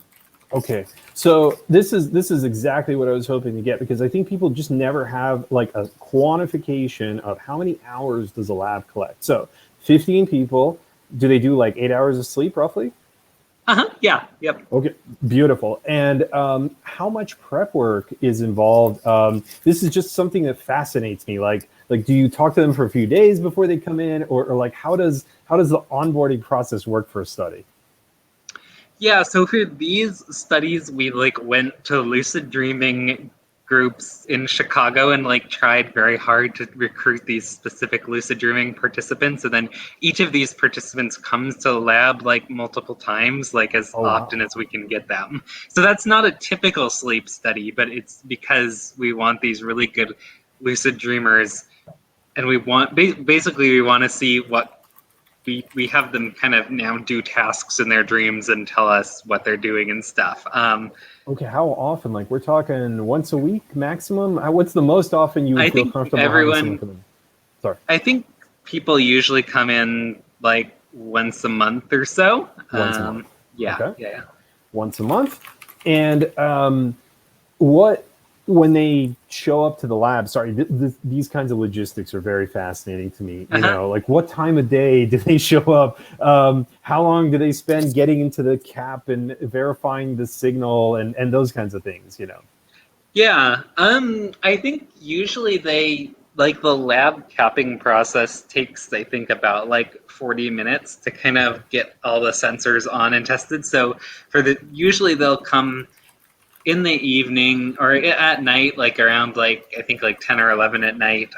We put the cap on them, and then kind of we have them go to sleep, and then we just hang out for about 6 hours because we want to stimulate them in the early morning. Okay. Wow, that's so cool. Okay, so 6 a.m. early morning stimulation, and then that way you can hopefully leave before your colleagues show up in the morning. I'm just right. Yeah. So then the people who are running the lucid dreaming study kind of they wash all the gel out of the participants' hair, and then we go and sleep in the sleep chamber, which is soundproof, and then we wake up in the afternoon and go home.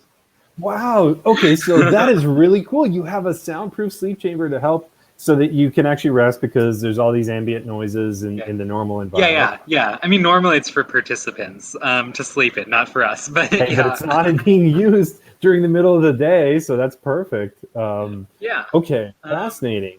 And do you have any requirements like they have to be within a certain age range, or they can't have certain, like what are the things that you have to work around logistically? I think the main thing is for this study, I think the only really main limitation is like stimulants. Like we just don't want people to be super hyper when they come in. But because it's an overnight study, like we also do studies that are naps, but because these are overnight studies, kind of we know they're going to go to sleep at some point. We know they're going to have REM at some point. And then the other big qualification for this is just like, I mean, we're not so much trying to see can we induce lucid dreams in everyone. We're trying to see like in people who are known to have good lucid dreams, and that's a really small percentage of the population, actually. Absolutely. That's why you need. Hi, everybody. I'm Richard. Hi, Richard. Hey. That's why you really need to connect with that Jay guy. He seems super into it, and he's got like this pocket of people that are really good. That's super cool. And like Jay was saying, I think that's a big open question is kind of like, why are some people good at lucid dreaming? And we don't really know yet. Yeah, wouldn't it be nice to find sort of like the predictors of successful lucid dreamers? Yeah, or how to push it around. Like, how can we make someone actually have this kind of trait lucid dreaming ability? Right. Isn't that what the world has basically done thus far? People like Jay make podcasts, and we can hear directly from the people about their methodologies and things. Maybe I think what it seems, combining what probably Jay has said, I need to check out the podcast, lucidsage.com, the podcast. It's like 30 odd episodes already. It's got a lot of stuff. They probably do so much cool stuff for prepping for the sleep, and you're like, hey, we do that in the lab, we know it works, and here's X number of papers on that. Didn't you say the number one thing is to like talk to people about what they're going to do to prep? That's a big memory.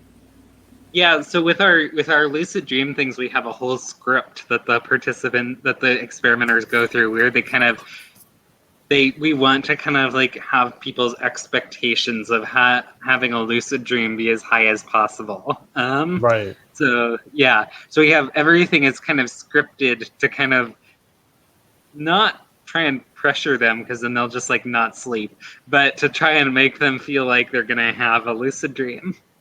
Oh, wow. So in a strange way, raising their expectations of success raises the outcomes as well. Yeah. That's really fascinating. It's And, interesting yeah, how just- much intentionality plays into these lucid dreams. Sorry, go ahead. Yeah, the first time I ever had a lucid dream was at a lucid dream conference. So No, that's wild. Oh, man. So tonight I'm going to be sitting here going, this is the highest Right. chance of a lucid dream that I'm going to have is right now, tonight, because I've I mean, just we've spent like spent 3 like hours 2 or 3 talking hours. about it. Yeah. Fine. And What that's I'm going to gonna- be trippy. I'm going to be making like, a I wouldn't list be of things I want surprised to if do. you did. Yeah, no, it's I need to plan ahead. So what I usually shoot for when lucid dreaming, I'm not an expert by any means, but I'll be what I right there. really want to do is not control my dreams. I want to be able to know that like I have control. So if something bad happens, I can say I want that to stop. But anyway, John, like what does your sleep stuff, what do you do? Yeah, sure. I mean, it's different. It's coming from a different direction, although interestingly, kind of my scientific background is quite similar to what you were describing, which is kind of cognitive neuroscience. But the route into the sleep stuff for me is actually I'm just pretty obsessed with brain oscillations and the kind of mechanisms of brain rhythms. So we work with and kind of try to develop these mathematical models of brain oscillations and network dynamics that account for some of the features that you see in the EEG. And obviously sleep stages is like is a very prominent thing that you see. So I do a lot of work on alpha rhythm models and corticothalamic loop theories of brain oscillations, and it fits kind of into that. So there's a lot, there's the process of one of the features of moving through sleep stages, but particularly going from waking to say like deep sleep, is a complete rearrangement of the dynamic between the cortex and the thalamus, right? And a lot of the probably a lot of the characteristics of like waking activity as well are coming from this dynamic between the cortex and the thalamus. So the kind of thing that took me to where I'm at now, which is thinking about this stuff quite concretely, is again like working on a few different flavors of mathematical models of brain rhythms, and then also doing this work with mobile EEG devices that I was doing for other reasons. We've been kind of looking at evoke responses and kind of visual ERP experiments with Muse and other things for a while, and kind of working with some other people to develop some software for that. And so it's kind of a natural combination of those two things. And then the third part of it that is kind of somewhere in the background, I'm not quite sure where it comes in, is I'm a card-carrying narcoleptic since I was 10. So I'm kind of I've had my head in the kind of sleep world one way or another for like most of my life. And it doesn't really, I'm not kind of Were you trying to do diagnosed this. on? Yeah, full like, multi sessions kind of. So it's like something you've like thought about attacks, a lot. Yeah. The whole shebang. Like it's not just like, oh, I think I might have a sleep. No, like honestly, I absolutely have a diagnosed sleep condition. See the neurologist every few months. So it's not really, I wouldn't say I'm like trying to cure myself or anything, but it just kind of it's kind of part of my world, so to speak. So It should fan the flames, so to speak. At fans least. the flames. Because That's exactly right. The best possible thing is to say that I experienced this, and I know other people experience it too. So I want to help others. Yeah, I don't know. Lucid dreaming, interesting question as to whether or not that comes in. I do feel like I don't feel like I'm a pretty good sleeper, put it this way, and a pretty good dreamer. Mm-hmm. I dream all the time. I dream when I kind of like nod off within like 2 minutes, and I'm like have some epic dream, and then I'm awake again. I'm like, oh shit, just happened right now. So I feel like I've kind of got good muscle there, but as to lucid dreaming specifically, not really sure. Haven't pushed it in that direction explicitly. Well, one of the things that I find very interesting is that when we were looking at our brain data in the spicy challenge, it was pretty clear that it's quite different. And that's one of the things I've noticed in the EEG is that you have kind of like these archetypal brain types, and that I've got one of them and you've got one of them, but that they're dissimilar. So it's interesting to me that, you know, you experience sleep in this very particular way. You seem to have very strong delta power. It's about my EEG now. Yeah, I hope that's not. Yeah, right. No, that's cool. No, I was going to say proper of it me continues to to be. No, it continues to be it's a funny interaction of what I was saying. It's like I'm really obsessed with brain rhythms. I'm really obsessed with alpha. And as I've kind of commented before, unfortunately I have like the shittest alpha you've ever seen. It's really not very impressive. John, we saw your brainwaves, and yeah. yes, I just typed in chat. Your brainwaves were quite different. But it's actually a really good friend of mine has the exact same brain type that you do, and the reason that I know this is because we had 8 or 9 different people when we were borrowing the super fancy wearable sensing EEG. You know, I was like, get everybody in that I can think of because I wanted everyone's brain data. Ryan came in, we got his brain data. It was super awesome. We had a bunch of people from Noisebridge and so on. But my friend Justin has a very, very close brain config to you, and I wonder whether he experiences dreams intensely and whether he might be. So, like, what if that was high the delta? marker? You're saying that was like this more delta heavy config. Maybe you're a better candidate for lucid sleeping. Nathan, any ideas on EEG phenotypes?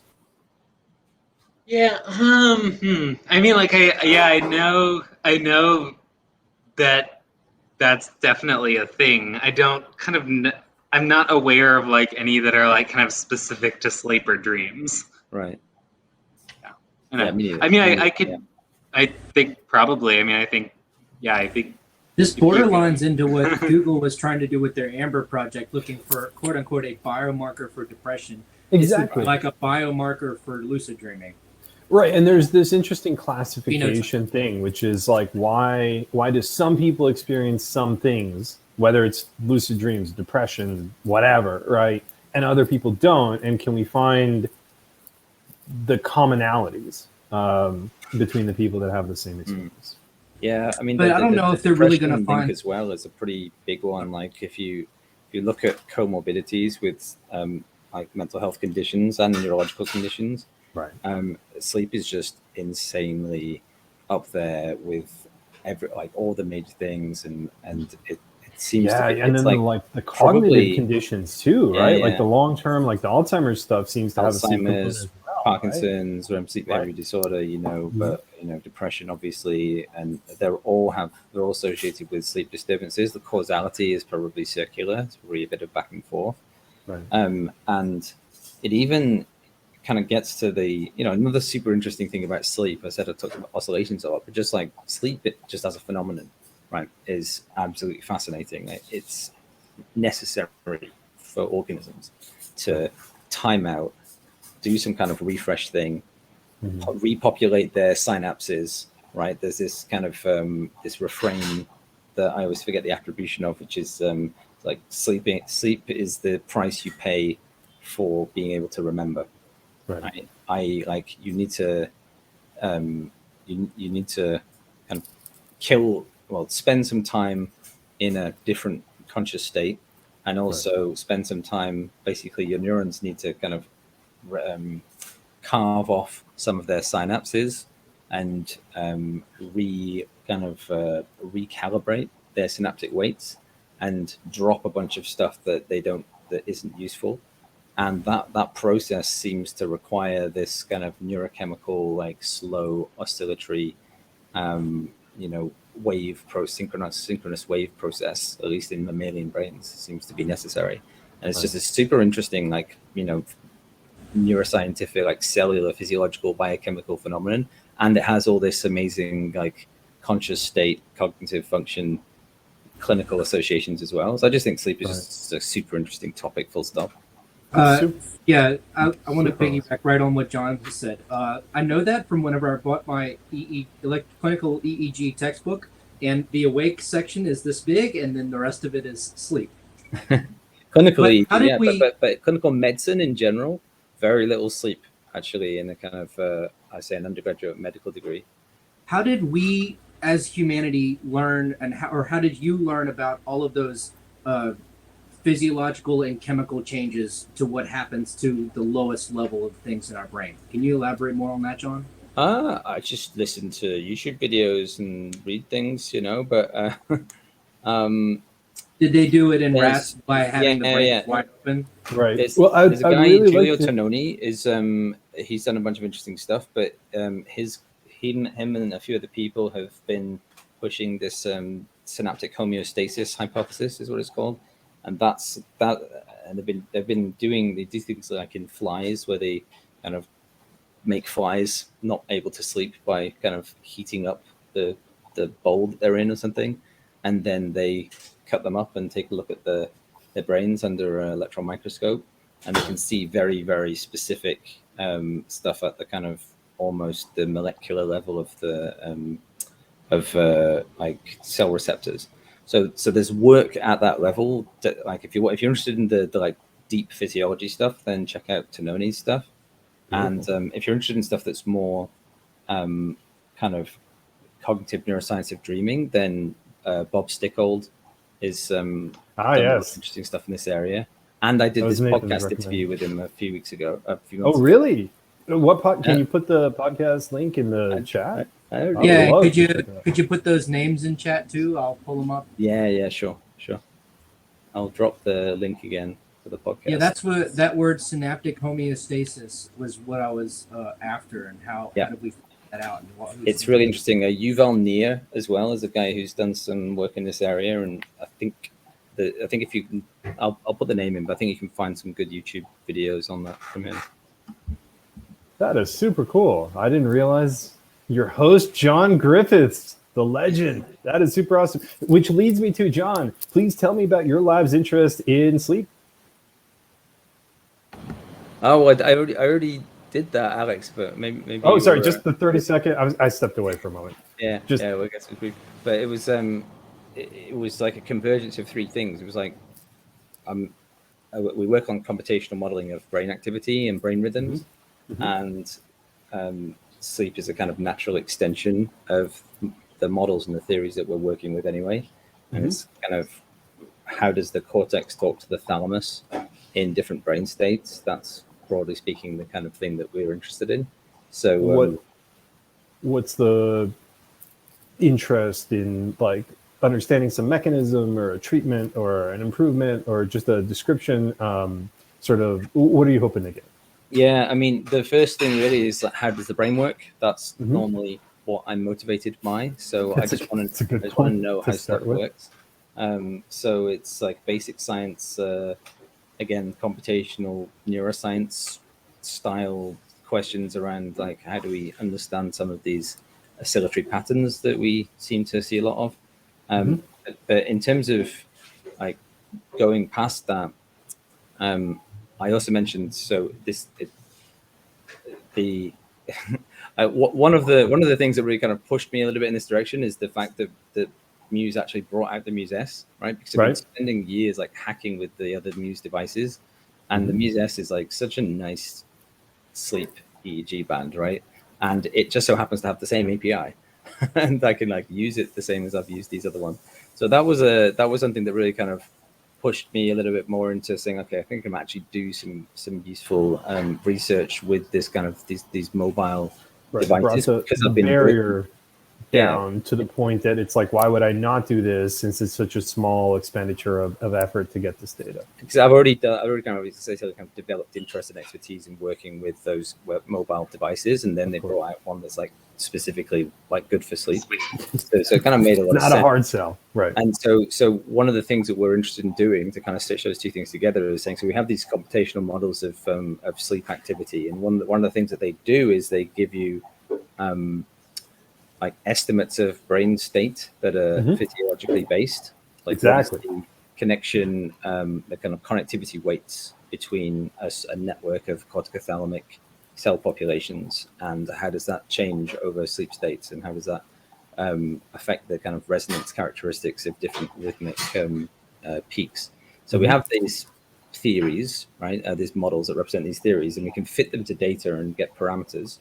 And they're parameters that aren't your standard EEG parameters. They're not like, people don't really use these, but they are in principle like additional information.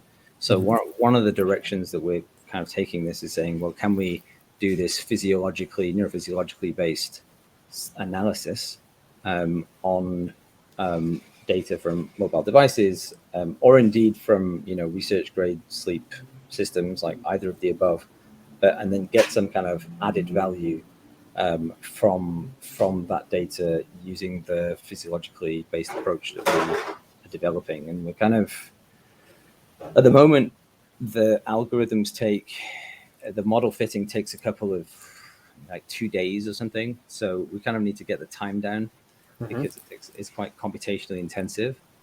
And is it a machine learning or a deep learning based model? It's a physiologically based model that uses a what's the correct terminology for this? It's a Metropolis-Hastings sampling algorithm for doing Bayesian inference. So it's like it's machine learning if everything in the world is machine learning, but it's parameter estimation of a model. So sklearn?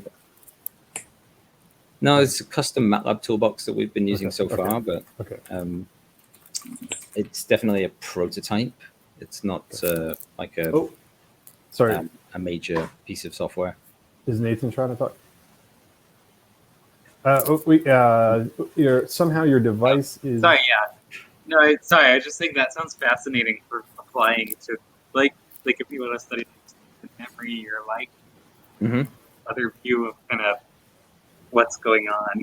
Yeah, right. Well, look, we're in the market for some sleep EEG data sets. If you want to talk about collaborating, because we're not doing any full like high density proper sleep lab stuff. We're going to do we're doing some stuff with the mobile systems, and it's not that I'm not interested in like research grade EEG systems. We have one, we do that, but we're just not doing sleep with that because that's another kettle of fish. So yeah, super interested in kind of applying these tools on some research EEG data sets. And there's lots of interesting questions that we have actually in this area. Hey John, can I try to understand what you're doing to maybe make this more relatable to like a coder like me? I come software background. Yeah. So you're doing this modeling, and I guess that's because you've developed a theory by looking at the correlation of EEG signals and maybe an fMRI while people are sleeping? Not fMRI, it's CEG and it's just a kind of model or a theory of EEG activity. I'm going to pull up a picture to maybe help with this if you're interested. And are you trying to, when you're saying you're doing this modeling and that it takes 2 days to do it in a MATLAB program, is that because you're trying to look at the entire brain and model all the way from the front EEGs all the way down into the thalamus? No, that's a good question. Actually, no. It's a parameter estimation that actually just takes a while, even for a small number of channels. It could be sped up probably, but we haven't like focused on trying to engineer that particular bit yet. So it's just a long running algorithm because it's quite how many you think? 12 parameters. It's not a huge amount, but to get like a good posterior density on 12 parameters from noisy data, it's not quick. Can I ask a more relevant question? What hypotheses and papers are you working on right now? Too many to list, or can you share one or two? Yeah, I'm just pulling something up to do a screen share so it can give you a bit more of a sense of it. I've just found it, so bear with me a second. Can we knock out one of Rashi's questions? Probably Nathan knows. Have you tried using ultra speakers to stimulate a brain region? We've never done that. Like, I know you can do it, but we just we've never had an experiment where we're like, oh, we should try ultrasound. Basically, I think it's cool though.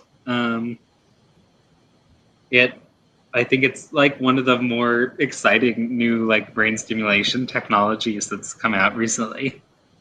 Because you can make it you can target a very focal area.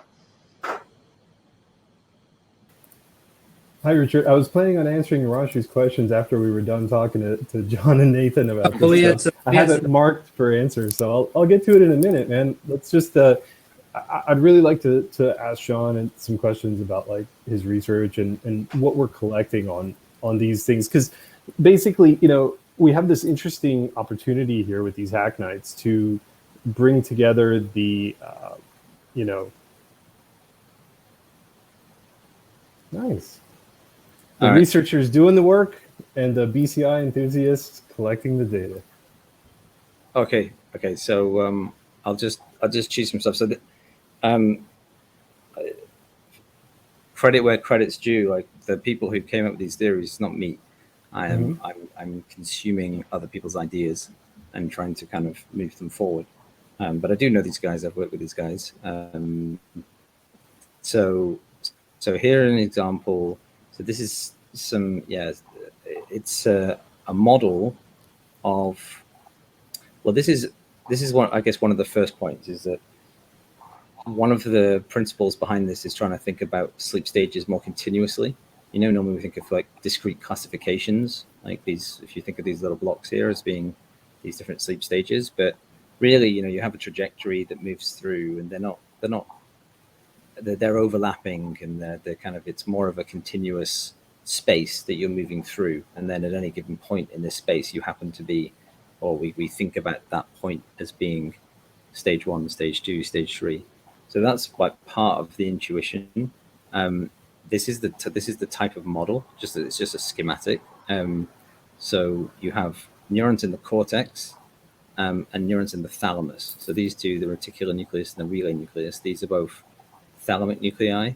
And the cortex, although it's like a square block here, think about this as basically all of the cortex, all of the, you know, big part of the brain at the top.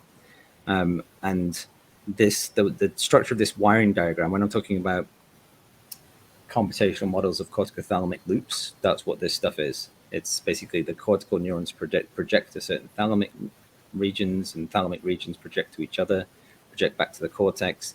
This guy, the reticular nucleus in particular, inhibits the relay nucleus, this kind of round dot here. That's super important for how this kind of system works. And you also have inhibitory neurons in the cortex as well. So this is the general circuit diagram. There's a lot of stuff with the theory. It's like a second order partial differential wave equation.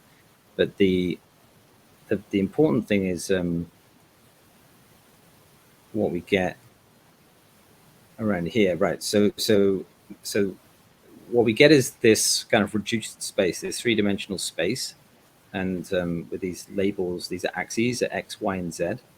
And when I was talking before about thinking about the stages being more continuous, that's what's being represented here to the best, I guess, that they can in kind of 3-dimensional sense. So you have different portions of this 3-dimensional space that correspond to different sleep stages, and the locations in the space, or rather the axes are, so the X axis is the amount of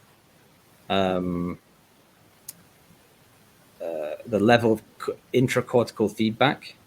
The y-axis is corticothalamic feedback, and the z-axis is intrathalamic feedback. So those classifications, that comes from a lot of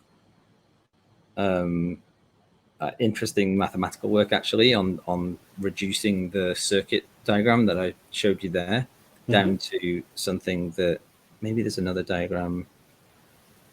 There is another diagram I'm thinking of, but I'm not sure if it's in one of these, in this paper, that gives you that reduced this public thing a little bit better.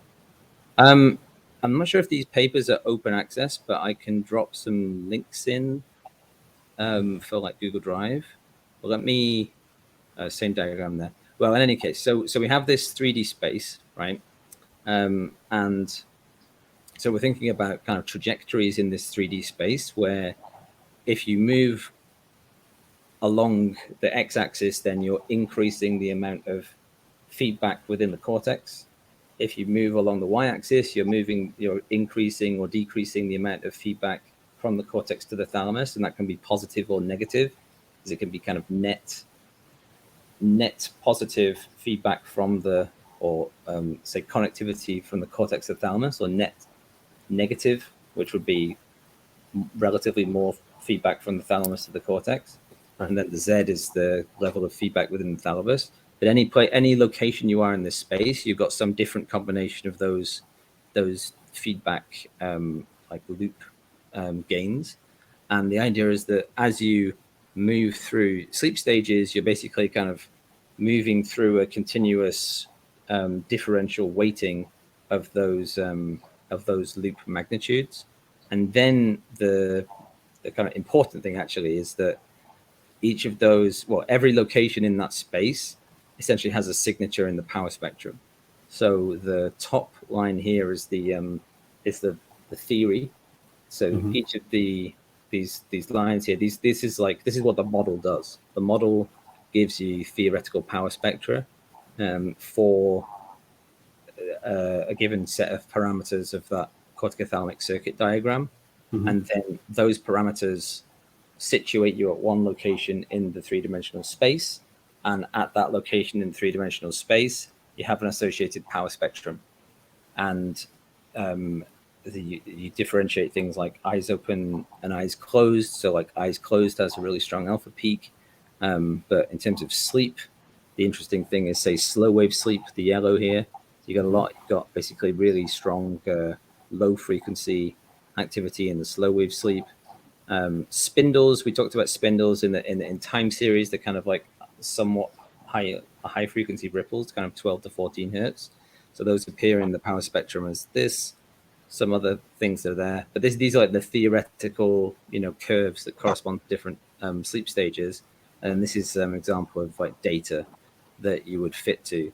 So to kind of wrap it up a little bit, the thing that we're interested in doing is, or to Richard, your question, like the thing that takes a long time is to take some power spectra like this, and then like fit the model to these power spectra to give you these curves, because these curves are kind of fitted to these ones here, but they've just plotted them on different things there. So in what we want to do is we want to like measure these things with a muse, and then use this model, fit this model to the data, so we get these kind of smooth curves, but then take the parameters that we get when we fit the model that give us this location in this theoretical space, but also give us these things, which I think is better represented in this paper. And so in this paper right here, what electrode locations did they use and how many? They just used CZ. Really? This was one of right up on the top. Yep. Whoa. It's relatively free of motor contamination, CZ. So what you get, and in terms of, as I was saying before, kind of added value ish of what you would get from this model relative to just say a polysomnogram classification or anything else is you have these parameters. So these guys, the G's, these are the parameters that are here. Okay, so they've got different numbers here, but the G's they correspond to these arrows essentially, the kind of connection strengths. And we have a time series. So this is the time series over a night's sleep right now. Right? So at each point in time, on each few minutes, I guess, because they're actually, the way this fitting is done is same as a manual sleep scoring, is in 30-second epochs. So I take 30 seconds of data, find the power spectrum, fit the model to it, take the next 30 seconds, find the power spectrum, fit the model to it, and so on. And every 30 seconds, we get a set of parameters. And so we have a time series of parameters that kind of corresponds to the time series of the 30-second sleep epochs. So of the parameters, we also have the X, Y, Zs. And, at this point, it's then like, what do you do with it, right? And there's more to say about like what it means, but ultimately I'm actually, this is where we get to the kind of exploratory point of things. Is like what do I think would be useful in terms of tracking the state of the corticothalamic system over the course of a night's sleep. Like what would we do with that information? And I'm not exactly sure. That's still kind of an open question. But the thing that's different here compared to stuff that you've maybe seen before is that theoretically, at least in principle, we are tracking things that are, physiological properties of the brain that have a key, like a fundamental role in giving rise to the different sleep stage, characteristics that we're seeing in the EEG. So hopefully that means that they're useful and meaningful in other ways. And what are this is a regular polysomnography report. Is one of those EMGs by the eyes? That's right. It probably is an EMG on the face somewhere. Yep. Yeah. I'm not sure exactly. I guess that really. I shared a paper earlier. Okay, take care, Rashi. I shared a paper earlier where it said, "Can they do EMG to detect REM?" And the conclusion of the paper was no.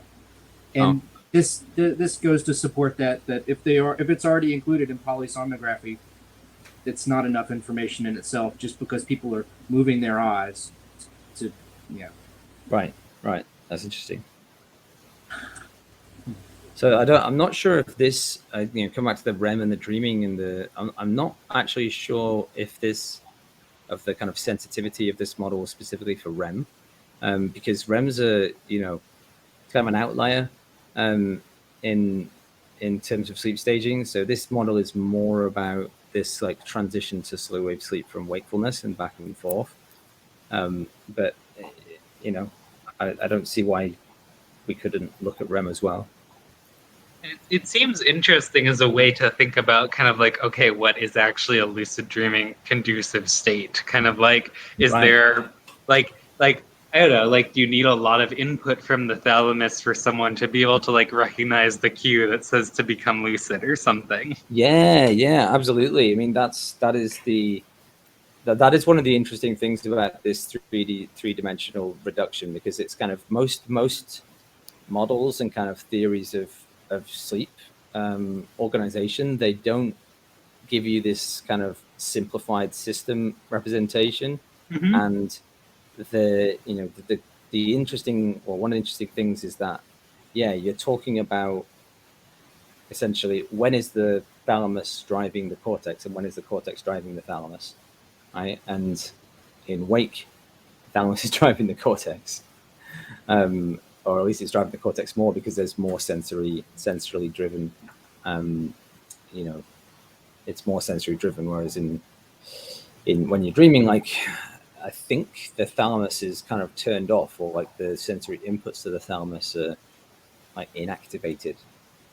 There's probably still a lot of activity going on, but it's not being externally driven in the same way. That makes perfect sense with what Nathan has shared earlier about using haptics as a sensory input during sleep, and that it just wakes you right up immediately, which is right, Nathan? Mm-hmm. Because then you're changing what's calling the shots, like John just said. Very interesting. Yeah, that seems like super useful for a lot of like the cognitive stuff that we do, because we have a lot of phenomena where we're like, oh yeah, we know this happens kind of like at the certain phase of a slow wave, and then our next question is kind of like why, and like having some way to kind of like what's special about that phase, and like it would be cool to have ways to fit a model like that. Yeah, that would be really interesting. I mean, what we have is it's done in the spectral domain, so we don't have like millisecond level resolution, but we have multi-second, those 30-second epochs. Yeah. So that'll be kind of the space you're looking in. But that said, like we can still take the model and like move it into the time domain and look at its behavior. But that would be a kind of second step to the fitting exercise, because we can rewrite the equations as temporal differential equations, but the the reason why this works, this fitting thing, is because it's all with transfer functions in the Fourier domain, and it's all like algebraic, quick matrix multiplications. That's otherwise it would take a million years to run, not just a day.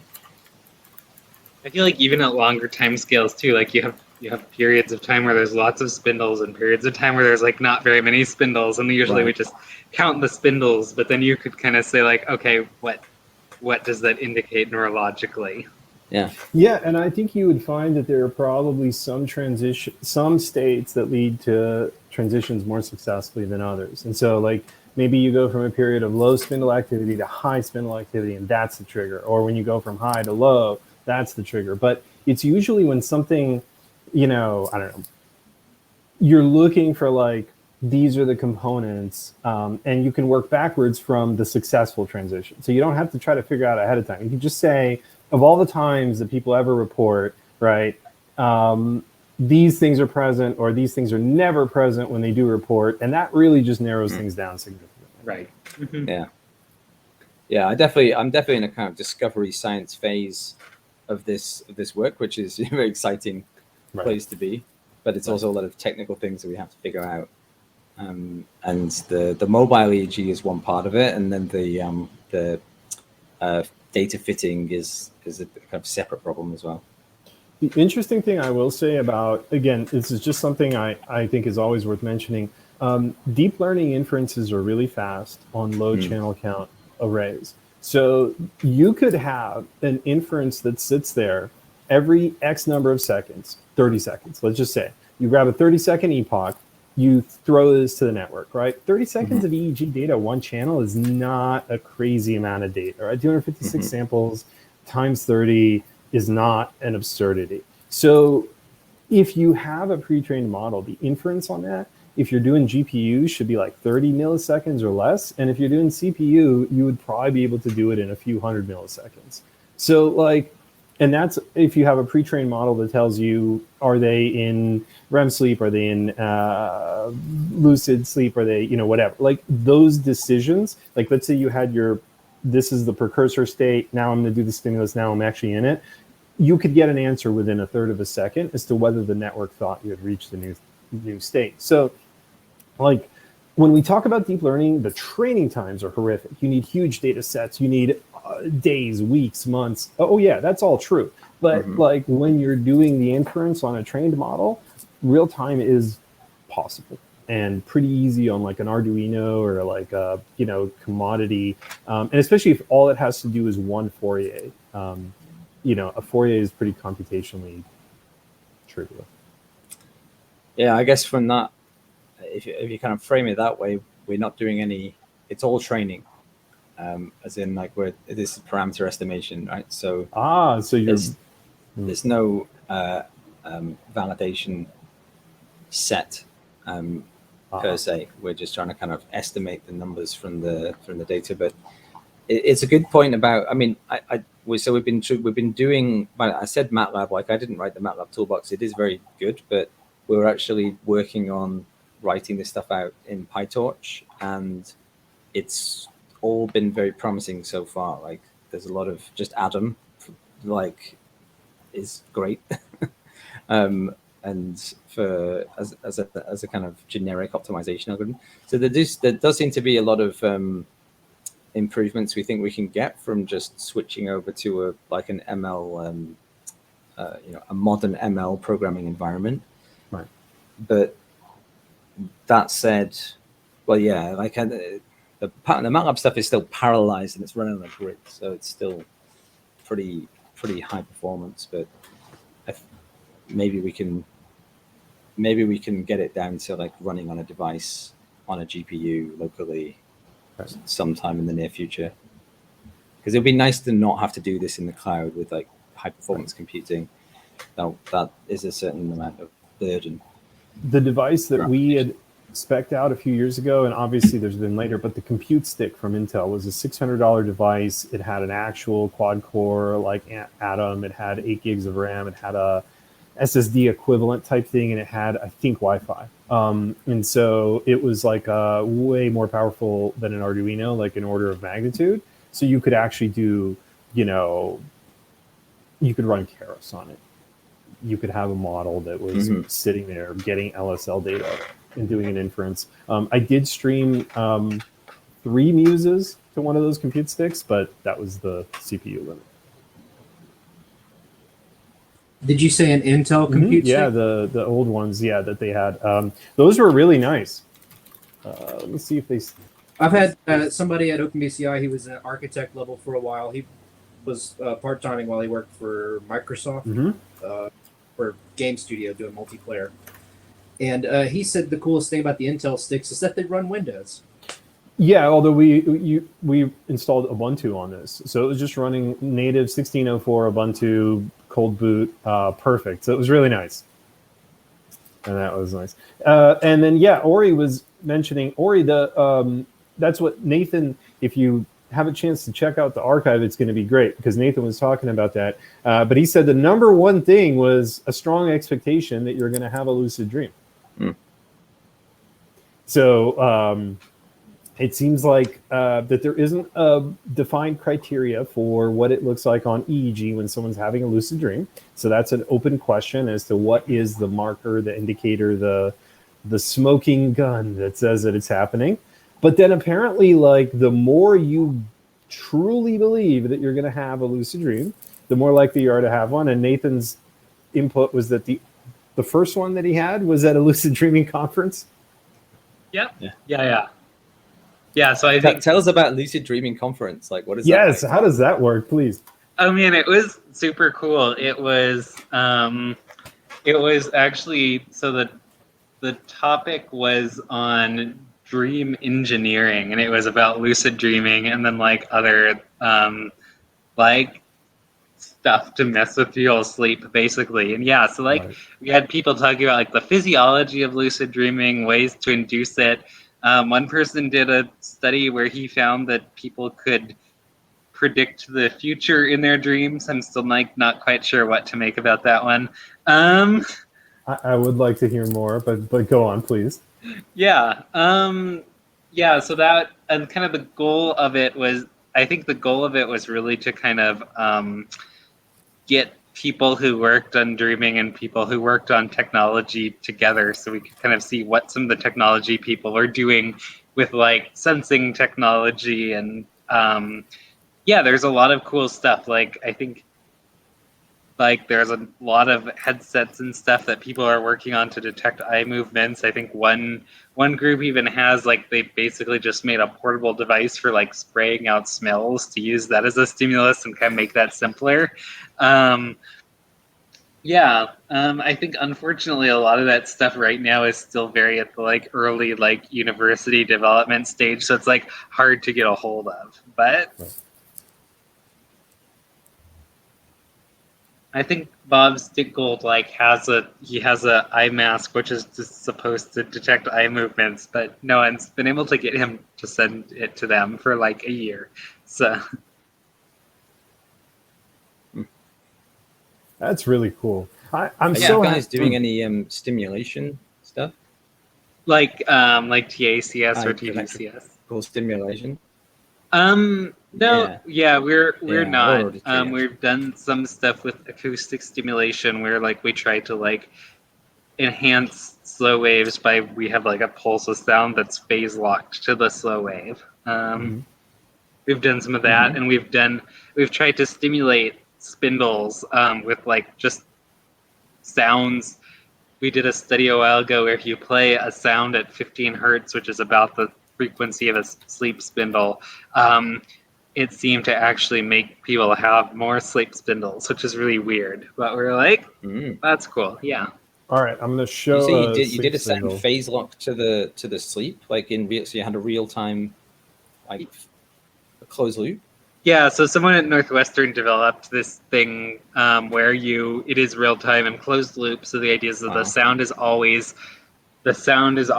peaking when the slow wave is at its peak, and that seems to make the slow waves bigger, maybe more efficiently than if you just give sounds every like if you just give sounds at like 0.8 hertz, it seems like there's some benefit from phase locking it to the size that are there. Yeah, that kind of thing in general. So I do a lot of stuff with TMS and not yet with TACS, but that's like in the picture. But phase locking your stimulus to an ongoing rhythm, like it just seems to boost effects. Like I think I've not yet seen a study. They're probably there, but I've not seen any results. Like not seeing some. No, it's not a direct. I know it's not a direct correlation, but that's what happens with audio waves in the air. When you add two tones, like a snare drum or a drum line, when they all actually hit perfectly together, it increases the amplitude. Yeah, I mean, same thing in the brain, right? It's a resonance effect. It's the same frequencies interacting. But the phase locking is an additional thing. It's like you're synchronizing, you're getting the same frequency and you're synchronizing the phases. Mm-hmm. I didn't know people did that with TMS, but that's cool. Yeah. Yeah, it's all the rage. It's hard, but it's all the rage. What's the duration of one of these sleep spindles, roughly? About a second. Okay. And so it like has that, like on that thing, it like you can see it is kind of depicted there. It kind of starts slow and then kind of gradually gets bigger and then gets smaller again. Doesn't that look a little bit like a wavelet? Yeah, that's exactly what it looks like. Yeah. Like a Morley wavelet, right? A little bit. Yeah, that's kind of interesting. Wow.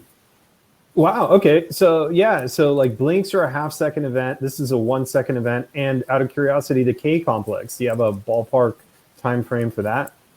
I don't know. I think usually like half a second to a second. Okay. So half second to a second. And what would be the how many sleep spindles would you expect to see in a 30-second thing during a period of high sleep spindle activity or low spindle? Like what would you consider like a norm?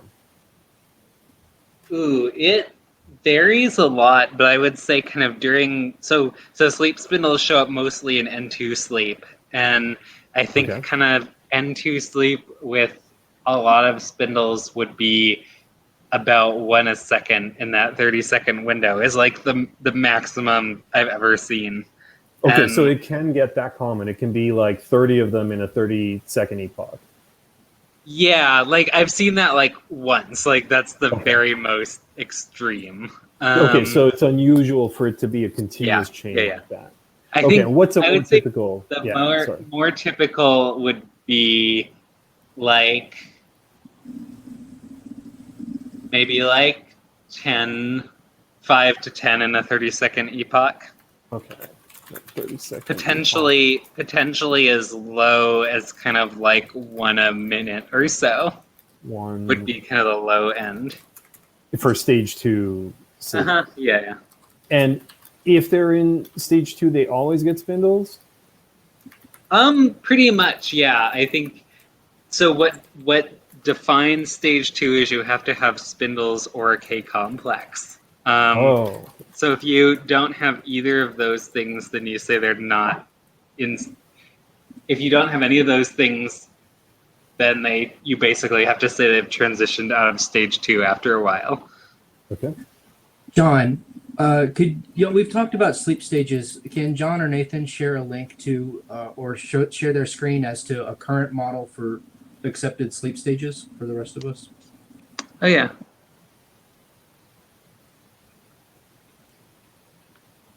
I think that VizPy paper that I put in before is not a bad summary of that, but let me just check it again. Alex, those are great questions about those waveforms. Yeah. I feel like it's very weird. Like the way sleep people look at EEG is very weird compared to like how everyone else looks at it. Yeah, it's so old-fashioned. It's just yeah, and it's almost circular, right? It's like the gold standard is this kind of dark art thing that isn't necessarily the test retest reliability is not high, right? Just for manual sleep staging, it's what, like 70-80% inter-rater reliability. Yeah. I do find it very strange that like when we started working with our like clinical neuroscientist a few years ago, and he started telling me about we were discussing like, how do you really interpret EEG data? And he was like, I look at it, and I thought that was the most ridiculous answer, you know. And I'm like, you're a PhD neuroscientist trained at UC Berkeley, the lab, you know, like, give me some parameters. And here it is years later, and like, I don't know, when you look at EEG, for some reason, it's really particular. Like there's characteristics, I guess, because it's so complex and so rich, that some patterns just jump out at you in terms of the correlation, and you can't avoid it. But it is strange that it's sort of that, you know, that matrix like nonsense of you're just watching it scroll by like, ooh, and then people watching you're like, what are you doing? It's quite the experience. When I first started looking at AWS, they have a feature on there for people to you can have a machine label your data or something like that, or you can have an expert come in. And I've always kind of wondered what it would cost to label a feature in EEG data. They're probably going to get somebody like John, and they're going to have to sit there for a week. And I wonder what that bill would be. I'm not an expert at that. Nathan, like, what do you have RAs? Like, what is the personnel for Usually, that? yeah, that's usually what we do is we have RAs, and usually we have we try to have a couple people score each one so we can kind of make sure they're being you can consistent. vote, right. There's agreement, right? Yeah, we sometimes. It's interesting because like we also do decoding stuff, so we kind of think a lot about like, okay, what is actually involved? What are you actually doing when you're reading an EEG? And I think a lot of it is just kind of procedural learning, like a skill. And I think that the part of it that really depends on, like the part that really depends on manual inspection is how do you know what's a real sleep signal and what's an artifact?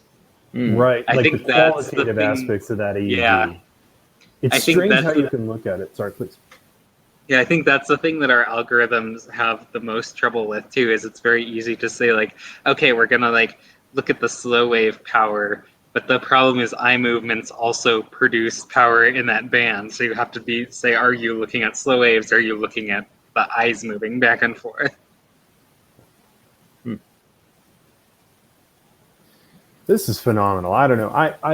I have to thank you both for this level of detail, because this is what I mean, right? Like, if someone like Jay is trying to begin a project on this topic, are we talking 20, 30, 40 hours to dig up this information that we just discussed on tonight's Hack Night? You know, like it's a lot. It's a lot of work on some really dense, not user-friendly publications. Not that I'm critiquing, just it's heavy lifting. And so I think like, okay, it's very clear that there's no shortage of projects that people want to do with EEG, and that most of these projects seem to fit a characteristic, which is describe some state that we either want to detect or we want to target, and then let's figure out how we're getting there. And I just think it's so cool to see, you know, the way that a lab goes about collecting this real world devices. A few of the labs that we were talking about to as well drew the same conclusion. Like they're actually purchasing Muse devices not because it's the best data quality, but because the data quality is worth the trouble. You know, you get something usable and you just give it to people, and that's kind of the end of it. So I think that we could really try to come up with a little bit of body of knowledge, kind of like the NeurotechX awesome resources, where obviously, I think sleep is going to be a big topic for the next few years. I think it's going to be one of the first things people try to do with their BCI devices. I think that, you know, of the things that, so we have this new phase, this brave new world of, you know, consumer grade neurotech, and we have meditation, right? That's kind of having a certain like market success. Right. We have some BCI, some kind of gaming stuff, you know, that like you, Alex, are doing, and it's kind of it's getting there. It's still kind of fringe. Right. I honestly think the killer app is going to be sleep. Like the thing that's really going to kind of, if something's going to hit like a large market and really kind of have, you know, one in every home type thing, it's going to be EEG, you know, in your house for sleep, and it's a cool space to be working in because it's like it's important and it's meaningful. And there's a synergy actually between the three, based on what we've shared tonight, which is You do some EEG, BCI stuff, and you like turn your TV volume up and down, and that's cool because you're mindful and you're like, I thought I wanted my TV volume to go up, and it did, and I feel more connected to the electronic world around me. That's cool for some people, not so cool for other people.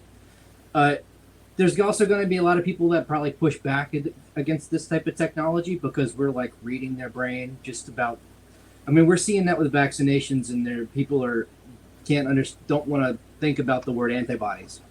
Like it's a really simple scientific concept. But then you could be doing these VR experiences to prep for dreaming, like doing meditation where I kind of don't like requiring people to leave their eyes open. I think people should have the choice. If you're doing an experience and looking at your relaxation or concentration or whatever, that if you want to close your eyes, you can, or if you want to open them, you can see something pleasant. But then prepping yourself in VR for doing lucid dreaming. And then throughout your day, you're just constantly doing your brain waves, and hopefully all of that data stays in your house. And what I would really like to see is this, okay, we've got these BCI devices. I feel like with NeurotechX, we get people on the getting data off of the device stage. There's no question that we get them there, like with Blue Muse and Mind Monitor and whatever. And then we even get them to the storing the data stage, right? You get it in a CSV, you get it in a zip, you've got it stored so you can inspect it later. And that's where things get tricky because for the Spicy Challenge, Valeri submitted and John submitted. We each have like 2 notebooks that kind of give you some basic plots, but we gotta finish like doing that, and then one step further for sleep is that breakdown into the sleep stages. So I think that would be a cool project. Is if you could basically have a Python script maybe where you feed in a CSV from like a Muse, and you get your stuff annotated for sleep stages. I mean, the nice thing with that is really clear what the output needs to be, because there's things like Aura and the Muse app that they get the information, they give you these summary things, they could do them in kind of nice jazzy but quite kind of easy to interpret graphics and summaries, and that's what you want to replicate, right? And it's actually, there's no, apart from the classification bit is the slightly uncertain part. But once you have that hypnogram, then you're just off to the races in terms of generating that report. And there's no ambiguity. These algorithms and these processes, though, are basically a business model. Well, it would be nice if we had an open source version for people to experiment with. And I think that would be a big service we could do to the community. So for self-research and whatever. So I think that would be a really, really good thing to try to work on kind of like through the rest of the year whenever opportunity presents. I'm certainly not committing anyone. I'm just we're going to be looking as part of the Hack Night to see if we can bring some of this to fruition, because I think that'd be great. In on that. Do we need to be doing do we need to be doing whole night recordings, Nathan? To begin to collect the necessary data to make these scripts open source, do we need whole night recordings, or is half a night good enough? I think usually shorter periods of time is fine. Just kind of, you need more of them. Like a lot of the time, it's sometimes better to get less hours of data from more subjects for some of these things. I was intrigued by the thing that you brought up earlier about how kind of like all these things that people want to do are classification problems, and I was kind of like wondering, like, does there exist, or would it be worth looking into making some sort of auto ML system where kind of you can just give it EEG data from different sources and you kind of tell it, here are my conditions or here are my events, and figure out how to classify them?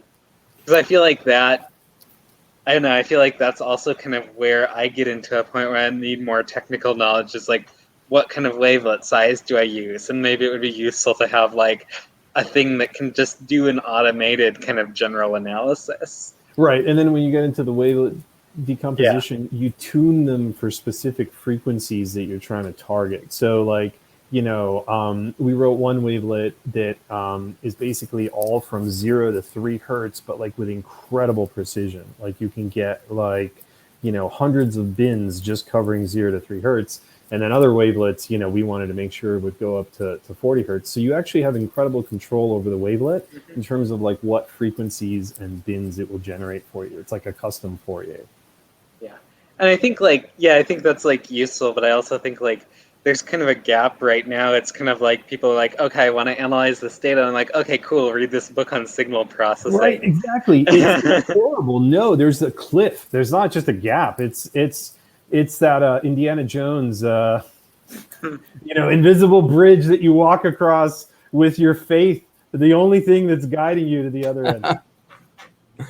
So the only thing really I have going for me at this point is I've just spent years looking at EEG data from like the OpenBCI devices and other devices, and looking at EMG and. Right.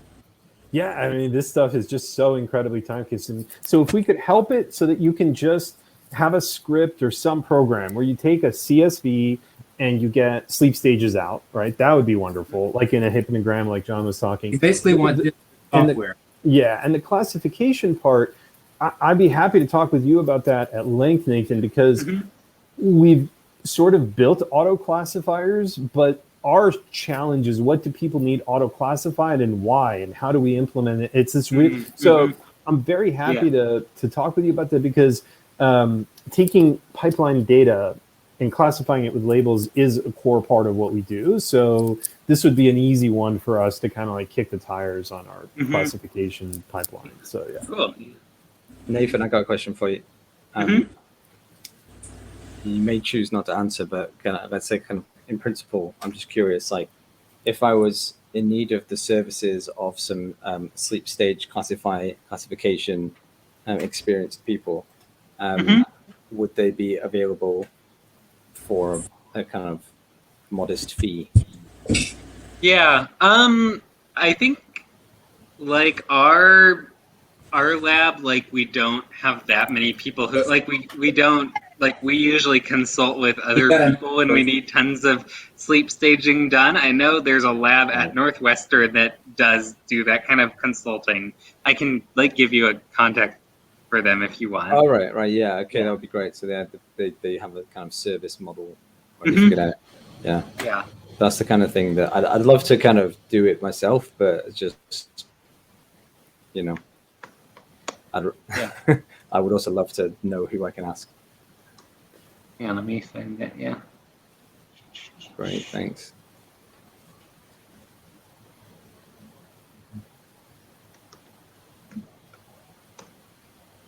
Oh yeah, it's Phyllis Z at Northwestern. I can put it in the chat too. Do you know by any chance if they've done any work with the Muse or any kind of other I think devices? they're like clinical sleep people, so they mostly just use their they just use their sleep lab there. Yeah.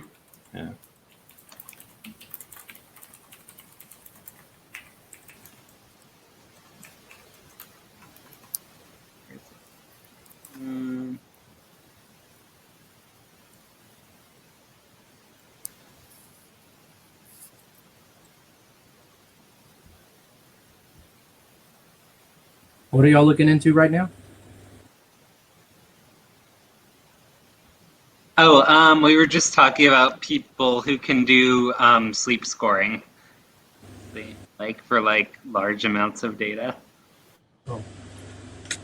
There's also this new service called Z3 Score that my lab was just talking about, where they have it. I think they have.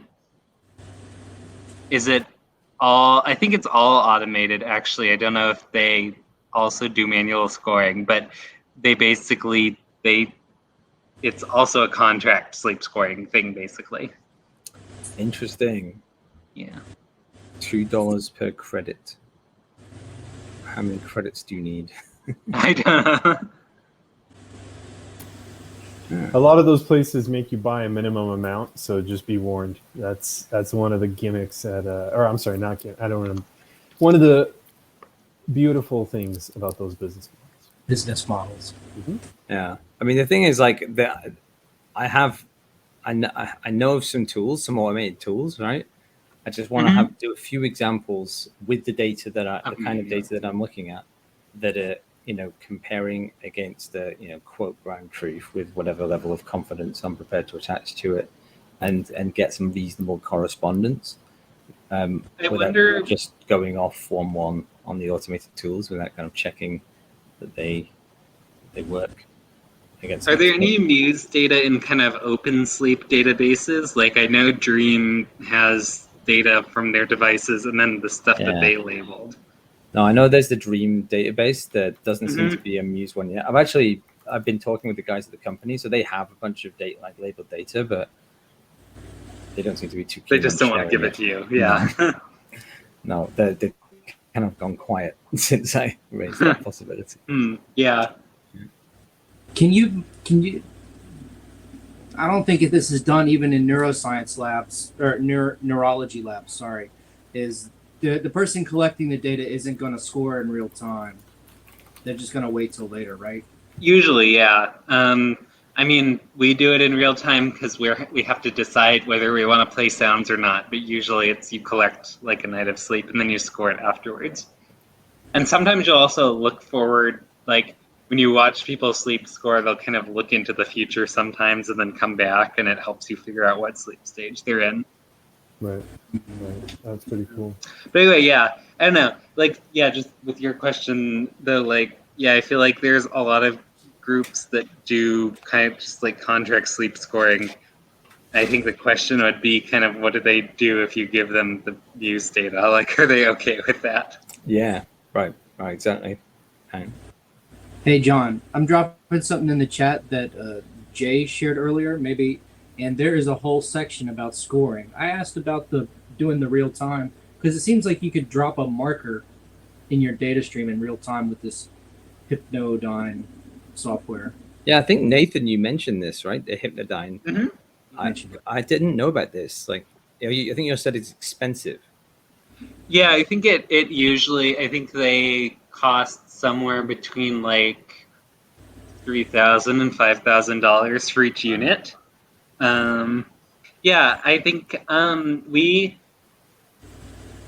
tried it. We didn't get great results, but part of that was because we were working with these older patients and they had to put it on themselves. And I think they were just like, it uses sticky electrodes, and I think they were just not putting them on that well.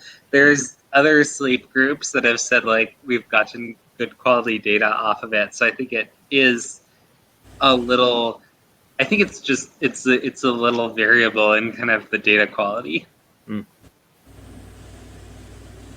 I think the biggest issue we had with it is that it's only 2 electrodes on the forehead and it's a reference to there. So it's hard to see slow waves. Interesting. Okay. Because the slow waves are showing up at the reference at the same time they're showing up at both of the electrodes, so they just don't really show up as much of anything. Yeah, you don't have so much. There's kind of like having 2 frontal channels. The main thing you see is things that are different. Right. Right. And John, I think you dropped a link shortly after that earlier to something called VizBrain. Have you used that yourself?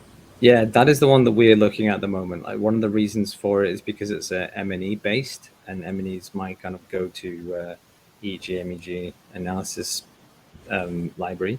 So, but